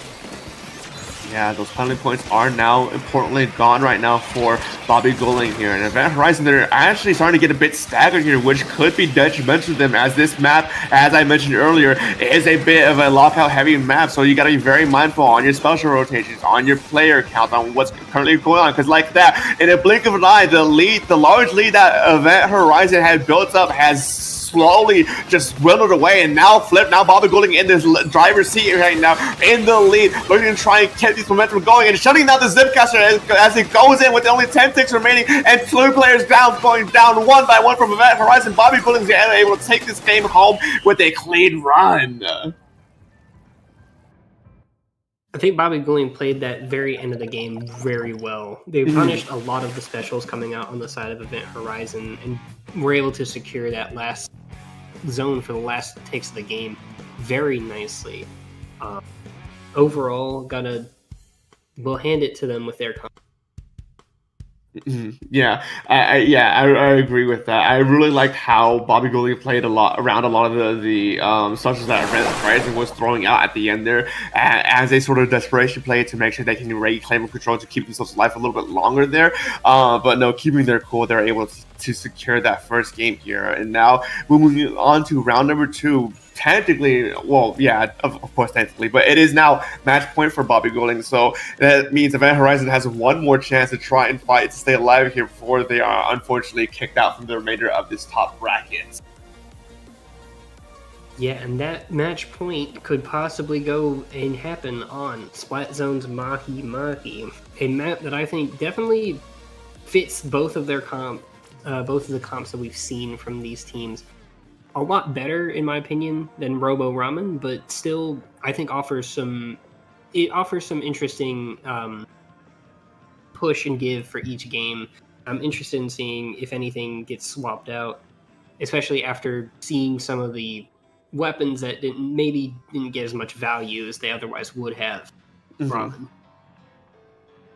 Yeah, a lot of I am also curious about if there might be any major change-ups here from either side, because Mahi Mahi plays a lot differently than Robo Ramen here, especially with the water level up. You have a lot less space, so it's really going to be up to a lot of skirmishing weapons to try and maintain control of areas, and it looks like we do see the regular brush switch on over to the Octo Brush over on EventHorizon side. And Bobby Guling, while I don't remember their exact lineup from last time, I know there is a few that mini is new at the very least. So interesting weapon picks here on out, but as both teams make a break from mid, Bobby Guling being the first players to go down, which means EventHorizon has the opportunity here to try and lock him out here early on. Yeah, I think both of these comps are actually the same as last game, but it's going to be interesting to see how they play differently on this map. So we see here a Crab Tank comes out on the side of EventHorizon and is able to take one, able to help assist on another pick on the pencil, which is going to be very important as EventHorizon is starting to take a very early lead here and is actually pushing back the members of Bobby Guling very close as we are fast approaching the water level drop.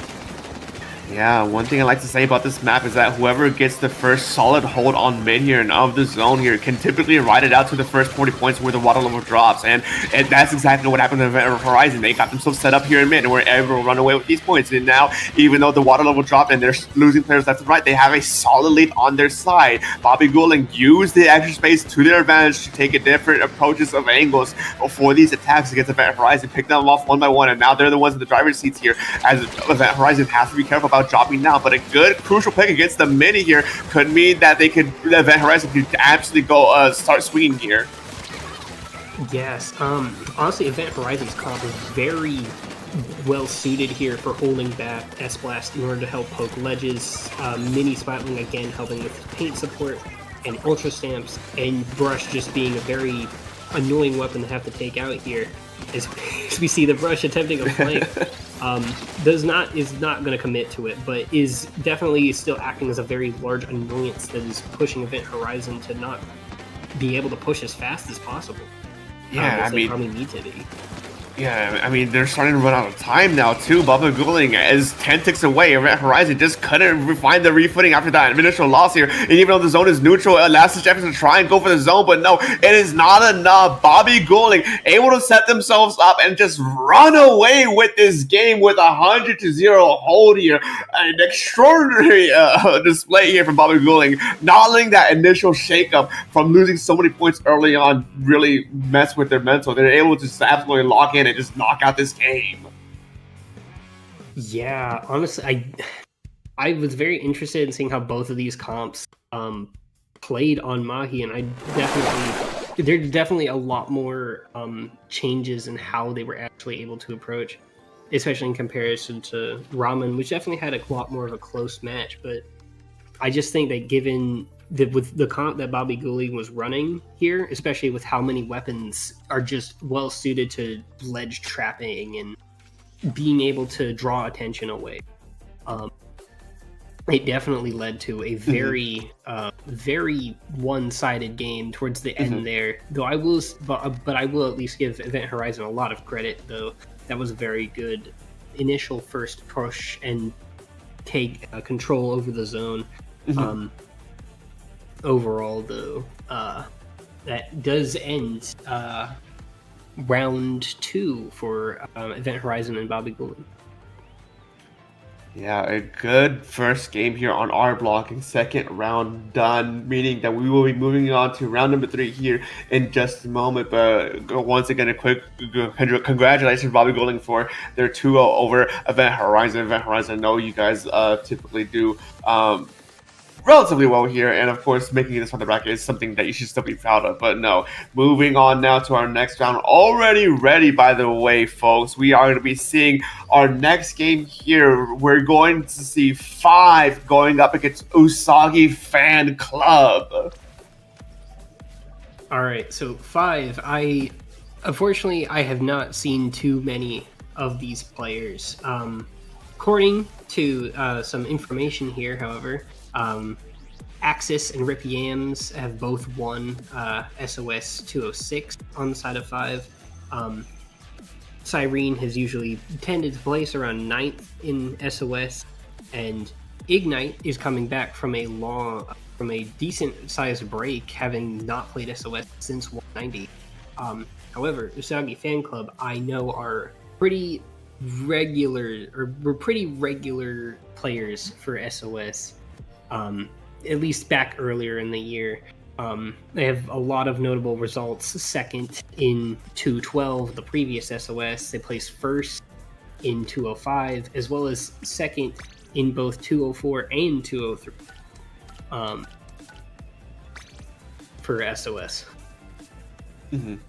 Yeah, no, Usagi Fan Club definitely is a current, modern, just high podium team here for SOS, consistently getting that first, second, and third place across multiple SOSs in such close relation as well. That's something to be worried about. But as on the other side of things, 5 definitely has a team that has a legacy here in SOS as well. And even though one of their own members is coming back from a bit of a longer break, though, they made it this far right out the gates, which I think speaks of in and of itself as to what this team is capable of here. And I'm just very excited to see exactly how things are playing out here as we head to now from a best of 3 to a best of 5 here. We're going to be seeing this match kick off at Museum D'Alfonsino.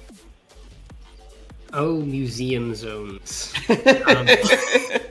To say I have shifted my opinion on this map would be an understatement. Thanks, Ellie, for that. This map definitely has its fans. It definitely has a large favor towards weapons that are able to remain in neutral a lot. Generally, the map generally tends to find a lot more success, again, with backline comp, or comps that are more suited around playing around with a backline, given the fact that it takes a lot of time and a lot of dedication to actually move over to the opponent's plats, which is where you would want to push them up to in order to actually lock them out of getting to the zone.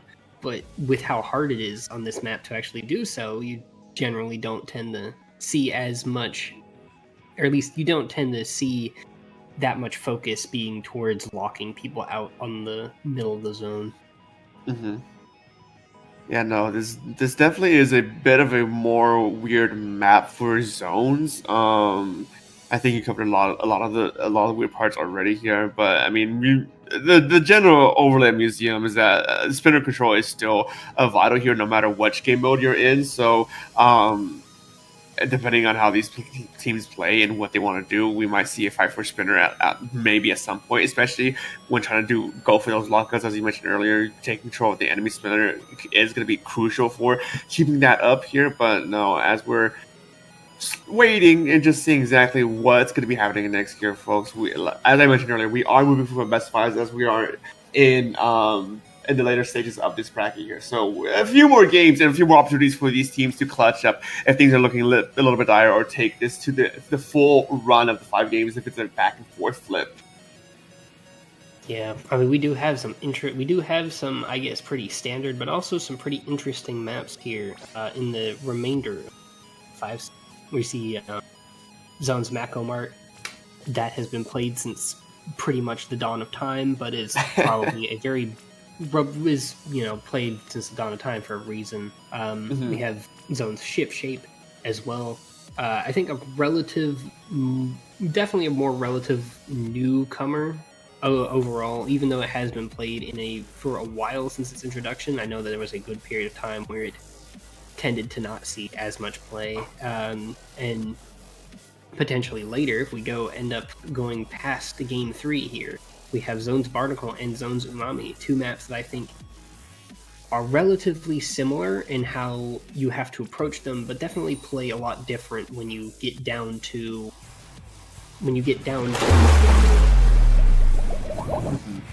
Yeah, but in order to get to that first, folks, we still have to get through this first game, and oh, I see we already have a disconnect. Back-to-back games, we have a disconnect, folks. It happens. Nothing a quick remake can't fix here, but yeah, that actually is kind of funny to see.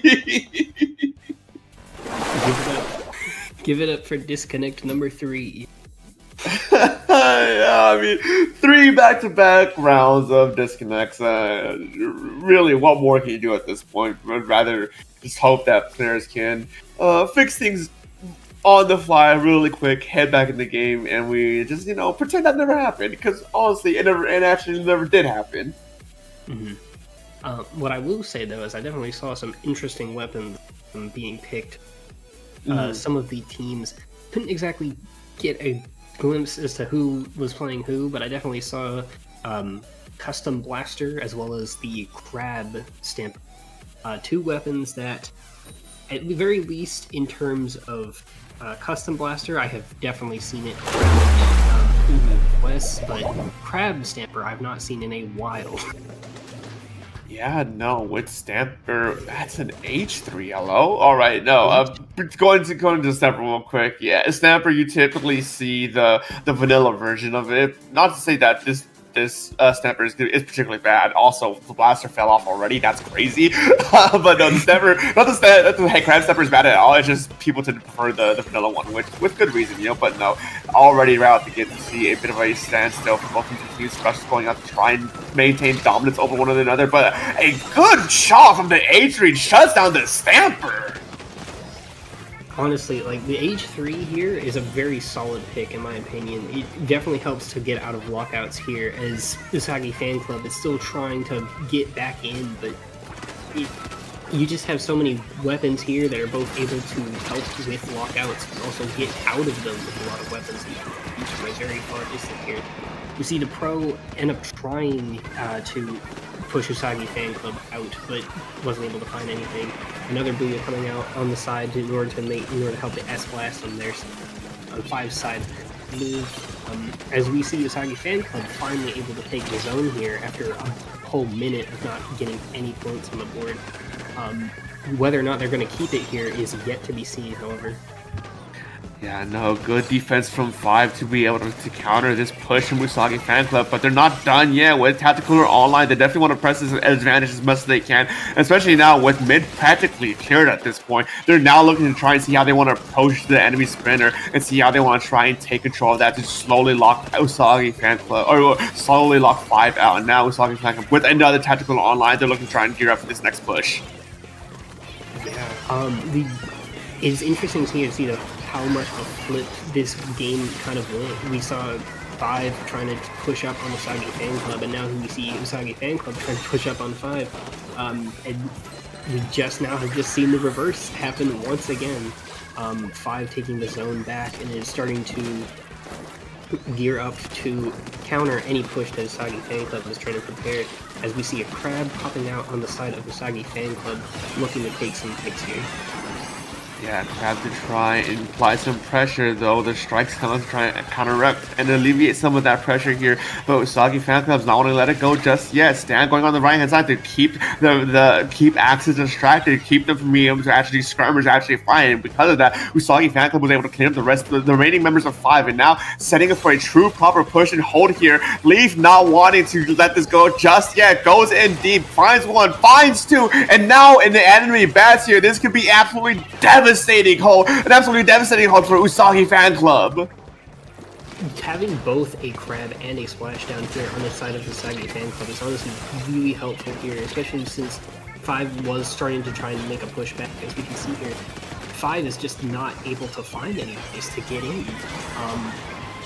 After Usagi Fanclub, even with the Booyah and the strikes coming out, another Booyah as well, but almost all of their members ended up going down. They will have, at the very least, a cooler going in, but it might not be enough time. Yeah, no, the push that Usagi Fanclub did on to Spinner there was just absolutely too much. It spiraled too far out of control for 5 to be able to recover from that. And with that single push, they were able to secure the game. Even with going down with 1 or 2 players near the end there, maybe giving the opportunity for 5 to be able to push up there. There was too many other pieces on the board from Usagi Fanclub to be able to defend that, and it definitely was a sight to behold. Yeah, I think honestly, I was mostly interested in seeing both of the comps that each team brought to the table. Both of them, almost pretty much all of the weapons had either a special that could be used from a, or could be used as well in a lockout situation in mid to push back in or maintain a. Definitely showcases a lot of how Museum generally tends to play. But now, as we move into Mako Mart, I'm interested in seeing if any of these weapons will remain at all, considering how Mako Mart generally does. It weirdly does tend to feel the same in a lot of ways to how Museum plays. Yeah, what Mako Mart has here, though, is that there's a lot of just ledges and elevation differences that honestly, I would put money down that the blaster stays, at least in some fashion, whether that goes to a different blaster kit or moves on over to S-Class or something else along those lines, right? Because blasters here, as a blaster player myself, I really love this map because it's just all the ledges you can hide under and be annoying with. So I generally would be surprised if the blaster left, but the wild card for me here was on 5 side with the H3. I really don't know what that weapon, I mean, I know what the weapon does, but I don't know what it does here in this setting. And I don't know if it will stay here, but no, switching off, we see Axis go to something more classic, something more traditional with that Splash-O-Matic. We see on the side of Usagi Fanclub choosing to remain with the same comp, but on the side of 5, we see them switching out their H3 for a vanilla Splash. Probably a much more consistent option for helping with paint here, as we see Usagi Fanclub immediately going 1 down, and while they do have control of zone, we see another Crab out here on the side of 5, able to assist with getting a pick, as 5 is starting to push in to the zone here, as we're still just kind of remaining in neutral, with Usagi Fanclub starting to also push back in against the pushes. 2 Booyahs come out.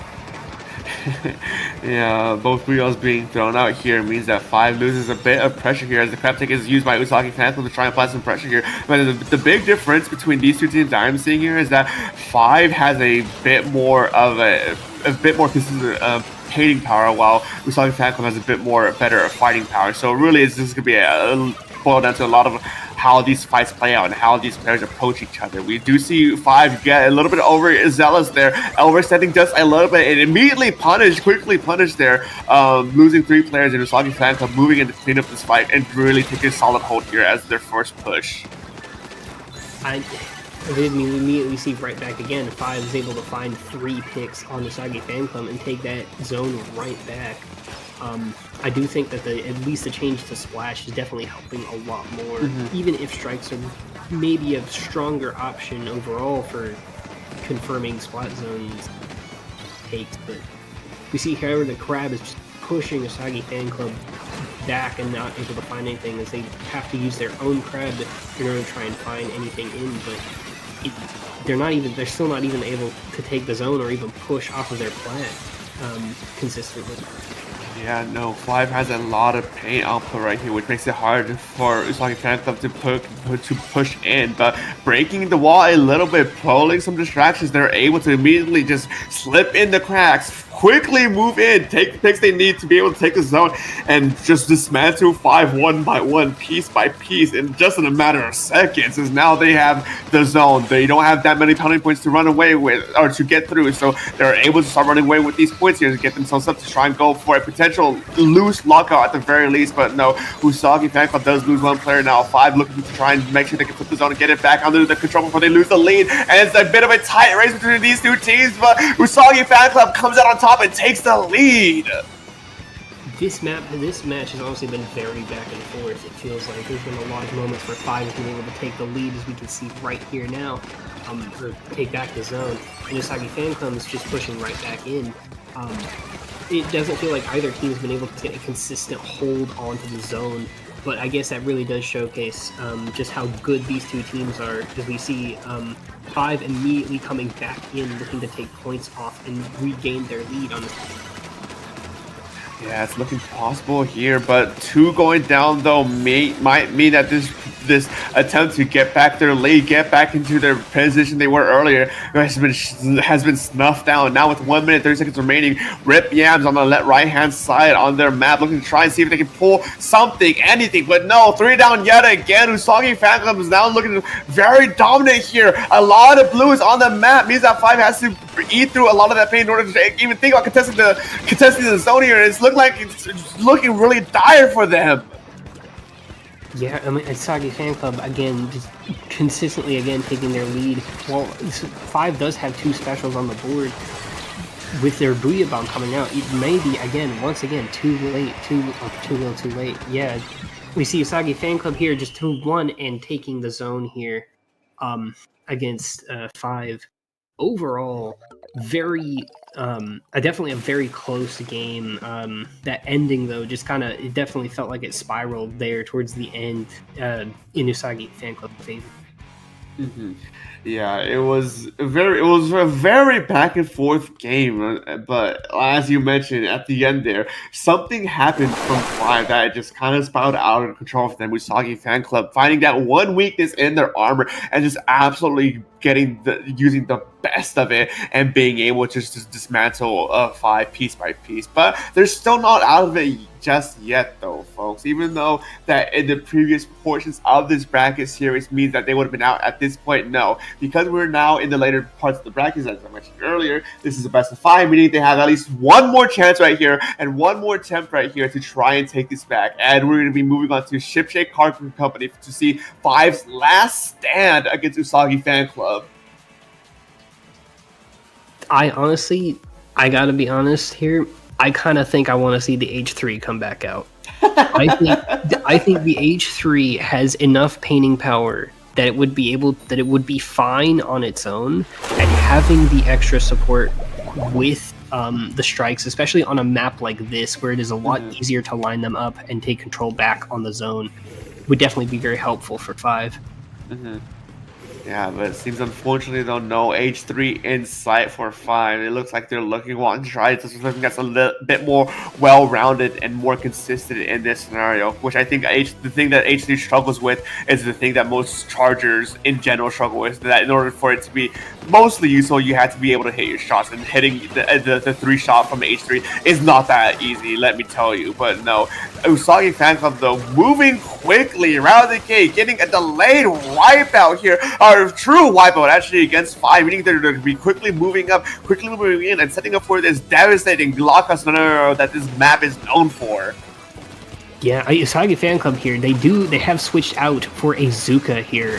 Definitely a lot more killing potential. Unfortunately, is going to go down, but they still have some amount of time left to actually try and get back in, even though they are pretty much at another wipeout here on this map. Both of these weapons are very good for getting out of lockout field. Yeah, I mean, this is such the most devastating thing about this map. If you don't have the proper special rotation here to break through a wall like this, Usagi Fan Club is absolutely running away with this game, and at this point, there's no way that 5 can be able to make it to the zone in time to be able to contest it here. As Usagi Fan Club with a dominant showing, 100-0, they're gonna take this game 3 and send 5 packing. Not home just yet, folks, here in this later part of this bracket. No, they still have a 3rd place match to go play out, but they are no longer in the running for the grand final seat. That last game, it definitely felt one-sided in comparison to a lot of the previous games.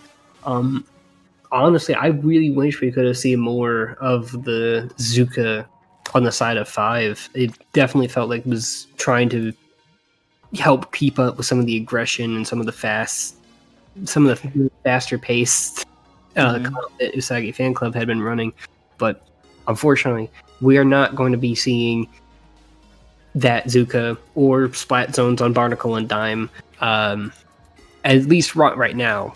I mean, it could be in finals, but Yeah, no, and speaking of finals, folks, we are still waiting to see exactly the end result of the other match here on the other side of the bracket, Moonlight versus Baba Guling, currently 2-1 right now, so we still have a bit of time before we head on over to that, and because we have a bit of time, why don't I say, let's go on to a little quick small break as we get ready for our grand final, so don't go anywhere just yet, folks. Get your food, snacks, water, use the restroom if you need it, but we'll be right back after this quick break.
And we're back, ladies and gentlemen. That was in between. My name is SPF Dark. I'm here with Joker right here, and we're at Grand Finals, witnessing Usagi Fan Club, the match we just saw in our last round here, going up against Moonlight. No other introduction needed on that end.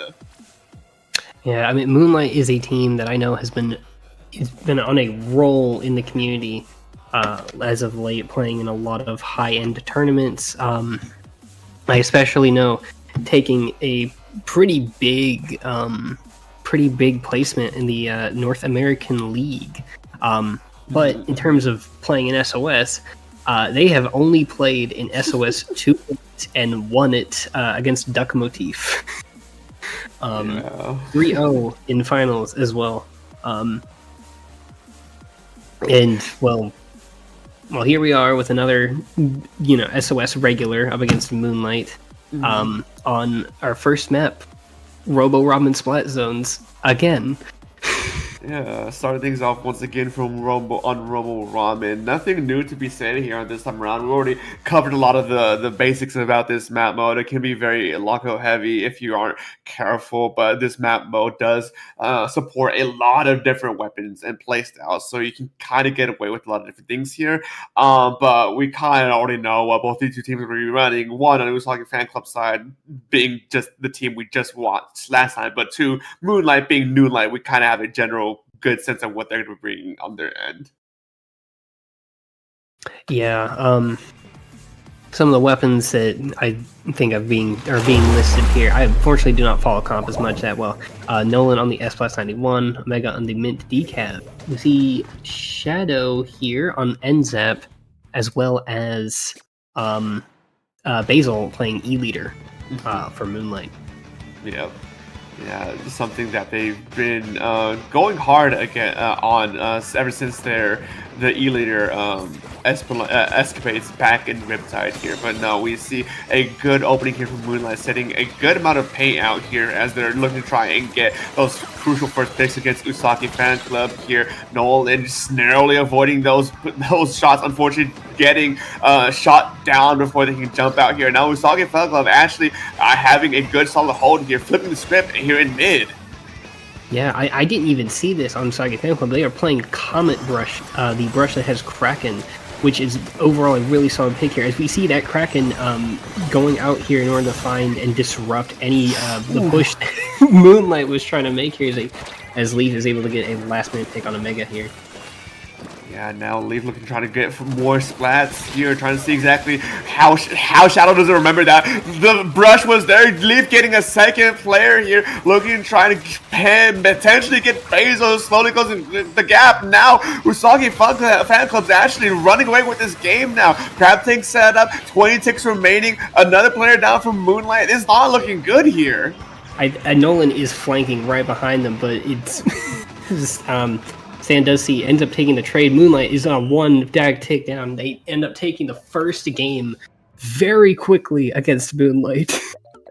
Yeah, I'm not sure what exactly went wrong there from Moonlight, but Usagi Fan Club didn't let the initial opening deter them at the very least. They kept their cool. They didn't really panic too much, and they struck at the right opportunity when Moonlight was a little bit scattered, and it just kind of fell apart for them at that point onward. And after that, this map being a lockout centric map, Moonlight wasn't able to recover proper here. But we're still early on in this round and this match here, so Moonlight still has plenty of opportunities here to try and make things right, especially moving into round number 2 or match number 2, Hagglefish Market. I definitely think, at the very least, for Moonlight, playing, I think it was, Basil on the E-Leader, there's going to be a lot more opportunities for the E-Leader to shine on a map like Hagglefish, especially with how much safer you tend to be as a backline on this map. Well, that does tend to bring with it consequences, notably a lot of people playing Crab or Strikes as a way of deterring anti-chargers or backline weapons in general on the 10th there in mid. But as we get into this first game here, we'll have to see if any comp switches at all happen.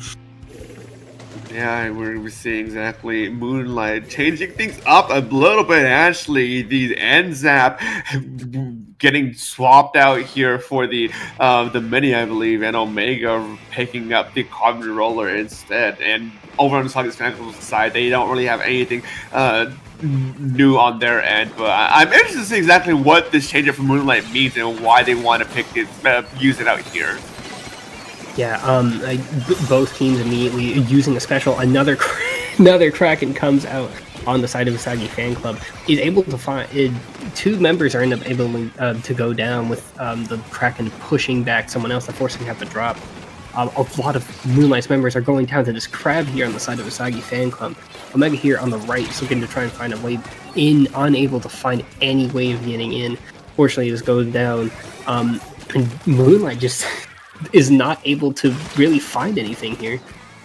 Yeah, no, once again, Moonlight struggling to try and find the proper right angle of attack here against Usagi Fan Club here. And now with Zimmy popping the bubble here to stand their ground, Omega missing their shot against the minis. Unfortunately, as well, going down once again. Things are not looking good for Moonlight. Two supposed to be forced out here. A good pick, though, and a good flip means that Moonlight is able to recover some points here before going down for 1-point trade on the right-hand side. Moonlight is able to, Moonlight was definitely able to put a stop to Usagi Fan Club, but it only really added to their penalty. Moonlight is able to find another penalty here, but it's still just a very neutral map, and Moonlight has not been able to find an opportunity to push in, but they look like they are trying to find something. That was a very good stamp to take out the crab there. As you see, a lot of Moonlight's members are trading, just going down left and right. We see so much carnage in this one match.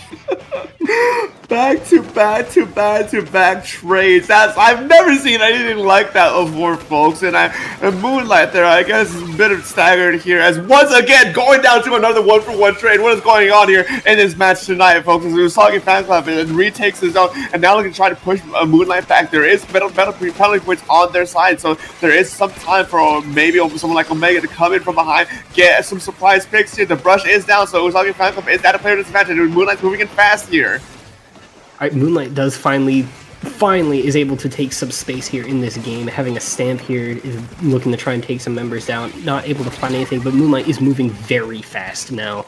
They have found that hold and have managed to immediately use it to their advantage, pushing back Usagi Fan Club pretty well, and even though they have gone 2 down, Usagi Fan Club still has a good way of going before they get to the zones. Moonlight is able to take the lead here in this game. Yeah, with a flip of the switch, Moonlight was able to just absolutely run down with Usagi Fan Club, flip the lead, and now they're looking to try and see exactly how they want to re-engage against Usagi Fan Club. 2 going down immediately means that Moonlight's own Omega goes in, gets 2, clears up the mid, or clears up the zone, and now looking to try to hunt down this last remaining player here on the left-hand side, leaves flanking, but Moonlight knows exactly where they are, gets spotted out, but does not find the pick that they need, and unfortunately is picked off before they can jump out. But we return back here into neutral. Moonlight does have the lead, but it's still not that large of a lead. They definitely probably would want to secure a larger lead here. As we see a Booyah Bomb and 2 members going down on the side of Usagi Fan Club here, pushing them back even further as Moonlight gears up for another fast push here, or at the very least, a push that would lock Usagi Fan Club out of the zone. Yeah, right now the name of the game is time to try to make sure they can stall long enough for them to be able to extend this lead as much as they can. The zone is neutralized at least for a second, halting their points, but Moonlight is able to recover it, and Usagi Fan Club setting up the bubbler on the right hand side of the zone means that they can quickly secure all that area for themselves and be able to focus on the right area of the zone, flip it, and with relative ease. Now with 1 minute remaining, special throw are coming online left and right from Moonlight's side. The tactical with the hammer comes out, but doesn't find much of anyone. Omega struggling to get past his ledge here as Usagi Fan Club anchors down, and now currently in the lead, currently in control of the zone here, looking to try and be the ones to stall Moonlight out. Yeah, now Usagi Fan Club is finally able to push back in, is looking to start taking their lead back on this game. But Moonlight does have a comfortable, decent amount of lead here, and is starting to pick out the members of Usagi Fan Club as we start approaching the last minutes of this game. with the Booyah Bomb to come in, push in, it does seem like Moonlight is more than likely going to be pushing and taking, putting another penalty back on the Usagi fan club. Yeah, and with one pick down on each side, it could be anyone's game. 2 down on each side, it's still anyone's game. But Basil, the last player standing here, they just need to be able to get this zone under control here. But no, unfortunately, that jump from Omega being camped out, they don't have a lot of time for this overtime here before they eventually lose out this game. So Moonlight has to move in fast. Usagi fan club needs to stall this out as long as they can. Tactical online for to be able to move up with the bubbler being used here is going to try and secure the zone as much as they can with a few ticks remaining. The mad dash for the zone. Moonlight does manage to get it contested, but it's not enough when Usagi takes home and takes this game. I think that was a very solid overtime. The side of Usagi fan club. I think they definitely recognized which specials they needed. That bubbler coming in, kind of forcing a stamp pop, and also forcing a Booyah pop, which I honestly think the Booyah pop might have wasted time on the side of Moonlight. Not giving them any time to really have to paint the zone and just worrying about a Booyah Bomb in the last like 2 ticks of the game. Yeah, no, that Booyah at the end was very much unfortunate thing. It's so hard to gauge exactly what could have happened in a contested state like that in zones specifically, because with how the overtime works in a scenario like that, because Usagi fan club was currently holding the zone when overtime is called, they will continue to have overtime as long as the zone doesn't fall into Moonlight's possession. So it was just a last ditch effort to try and make sure they could try and secure it, but it was just a few frames short. I saw that what's it called, that moment again on the stream, and it was that Booyah Bomb was literally frames from going out there. And quick side note here, folks, as we get ready for this next game, thanks to another one of our producers here, Pipe Dream, getting some stats from Moonlight side. Allegedly, according to the stats from Moonlight side, Basil on that game went 23-0. So take that as you will, folks. That is 9 coolers, by the way. That is 9 coolers on the side of both pencils, but still. I mean, what more can you do, really? Moonlight there, unfortunately, was not able to hold on to that game for as long as they wanted, especially at the end there. It's just narrowly slipping their grasp, and now they're sitting at a match point scenario against Usagi fan club. Usagi fan club could, if they can win this game, they can definitely take this set over Moonlight here in SOS 213. But Moonlight being Moonlight, I know they're not down out of it just yet. They definitely want to try and fight back as best they can, especially being on Crab Leg Capital. For this next round, maybe a bit more of an awkward map, but I knowing these teams, something amazing will definitely happen here. Definitely, we are starting this game here. We are gonna. I think we did see. Yeah, Omega here was switching over to the Wiper off of the vanilla. Carbon Deco. As we see Leaf also switching off of the Comet Brush for the Wiper. This 3 stamps in one game is definitely a lot of stamps. I mean, people keep talking about how stamp is really a useless special, but when you see 3 stamps in one game, I don't know what to tell you, but it may actually not be as useless as you thought it was initially. But Usagi fan club, though, definitely showing that they have a lot of fight in them still as they take that first zone here and are running away with some points at the very least. Moonlight not being able to have the player advantage here quite yet to be able to contest the zone, finally be able to get it, and just skirmishes left and right. I have no idea what's going on right now, as there's multiple attacks from Usagi fan club at multiple angles at the same time. There is a lot of going on in this game I've not seen really before, especially with 2 pencils both dropping out of snipe. You don't generally tend to see that. But what we do see over on the right there, Shadow finding a pick with the improved explosion hitbox of the stamp. As Moonlight is able to finally secure a good position to actually start taking good points off, retaking the lead. Usagi fan club, however, is starting to push back again. We unfortunately see Omega go down on the side of Moonlight, as we see Usagi fan club taking right back and is looking to try and lock out Moonlight here.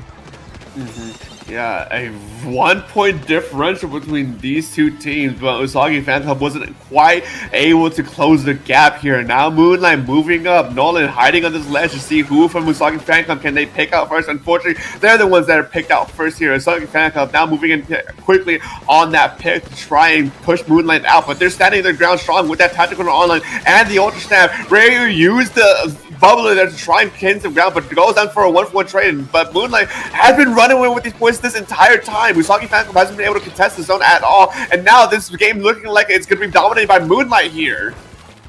Yeah, I gotta hand it. I think the double stamp might be working out here for Moonlight. It's been able to find a lot of picks. I think I saw at another time one of the stamps was canceling a throne stamp with the rush mode. This is weird. We see stamps flying left and right here as Moonlight and Usagi Fan Club are just fighting for control over the zone here. We're fighting. We do see Leaf as well making a last stand on Moonlight's side of the map.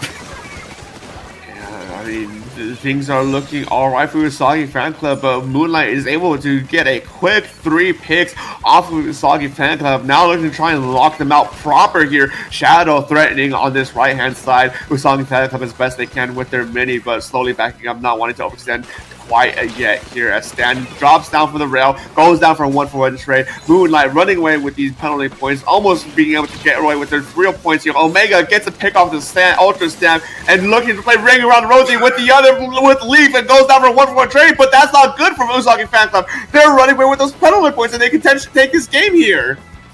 Yeah, Moonlight is looking in a very good position. Usagi Fan Club instantly takes the zone back. That's even more penalty points onto Moonlight. Moonlight is again just pushing Usagi Fan Club back.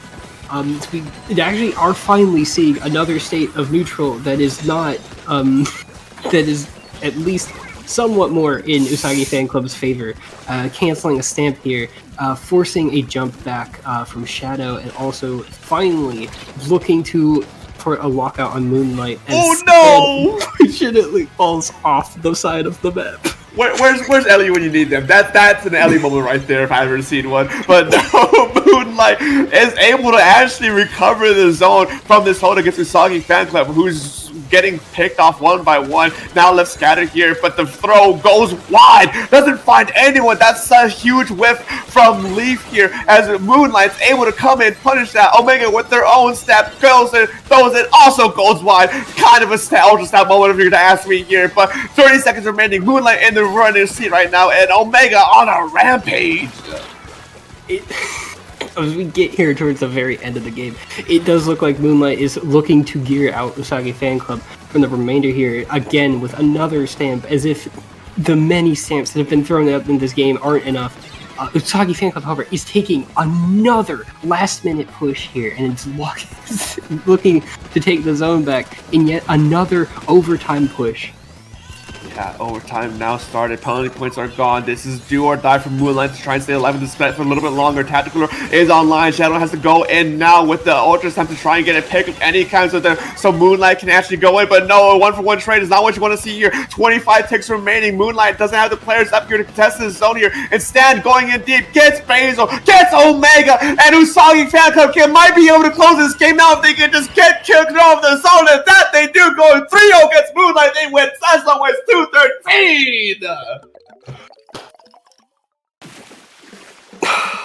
There are so many things to say about that set. There are so many things to say about that set, but also that last game. I felt like that game we were seeing the return of Triple Crab in the wake of stamp. We saw in that game stamps being thrown left and right, stamps coming out in rush modes, just finding all kinds of picks. And Usagi Fan Club making 2 last-minute overtime pushes in order to take the finals of SOS to 2-13 as your SOS 2-13 champions. Huge shout outs for Usagi Fan Club here for their glorious win today. And Moonlight, I know maybe this, I don't know the exact scenario of what you guys are, but I mean, second place, kind of par for the course for you guys. But, you know, I know you guys have a lot in your tank, so walk off to the next game. I'm sure you guys will sweep another tournament here just in a quick little bit. But no, once again, huge shout outs for Usagi Fan Club as well. Looking on down to the third place match, that's currently still going. Actually, I thought it would have been at least to the third game right now. But Baba Guling and five over in third place match are currently 1-1. So yeah, we'll see. Well, you guys will probably hear about that later once the posting for this SOS gets posted later tonight. But also, I was gonna say something else, but I completely forgot. We actually do have another fun stats fact coming in from our head research here. 20 hammers in that one game.